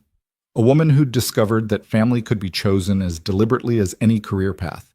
And a child who'd shown both of them that courage wasn't the absence of fear. It was the decision to love anyway, to trust anyway, to believe that happiness was worth the risk of potential heartbreak. They drove home eventually, Mia falling asleep in the back seat, clutching the bouquet she'd insisted on carrying all day. Daniel carried her upstairs while Evelyn unlocked the door to their apartment, both of them moving with the synchronized efficiency of partners who knew each other's rhythms. After Mia was tucked in, still in her blue dress because she'd refused to change, Daniel and Evelyn stood together in the small living room that would soon be packed into boxes for the move to their new place. Everything was about to change again, expanding and growing as their family grew. "No regrets?" Daniel asked softly. "Not even one," Evelyn said with absolute certainty. "This is everything I wanted without knowing I could want it. You gave me that, both of you." "You gave us the same thing," Daniel countered. "A family, a future, the courage to believe we deserve both." They stood together in the quiet apartment, exhausted and happy, married and whole. Outside, the city continued its endless rhythm, indifferent to individual stories of joy and struggle. But inside, three people who'd found each other on the worst Christmas night of their lives were building something that would last far beyond any single moment of happiness or pain. A family. Imperfect and unconventional and absolutely real. Built not from fairy tale romance or biological imperative, but from the harder, more durable foundation of choice, renewed daily, tested constantly, and ultimately stronger for having been deliberately constructed rather than accidentally discovered. And in the morning, they'd wake up as a family officially recognized by law and society, ready to face whatever came next with the knowledge that they'd already survived the hardest part, the courage to begin. But tonight, they simply stood together in the gathering darkness, holding each other close, and let themselves be happy. Completely, unreservedly, unapologetically happy. It was enough. They were enough. Together they were everything.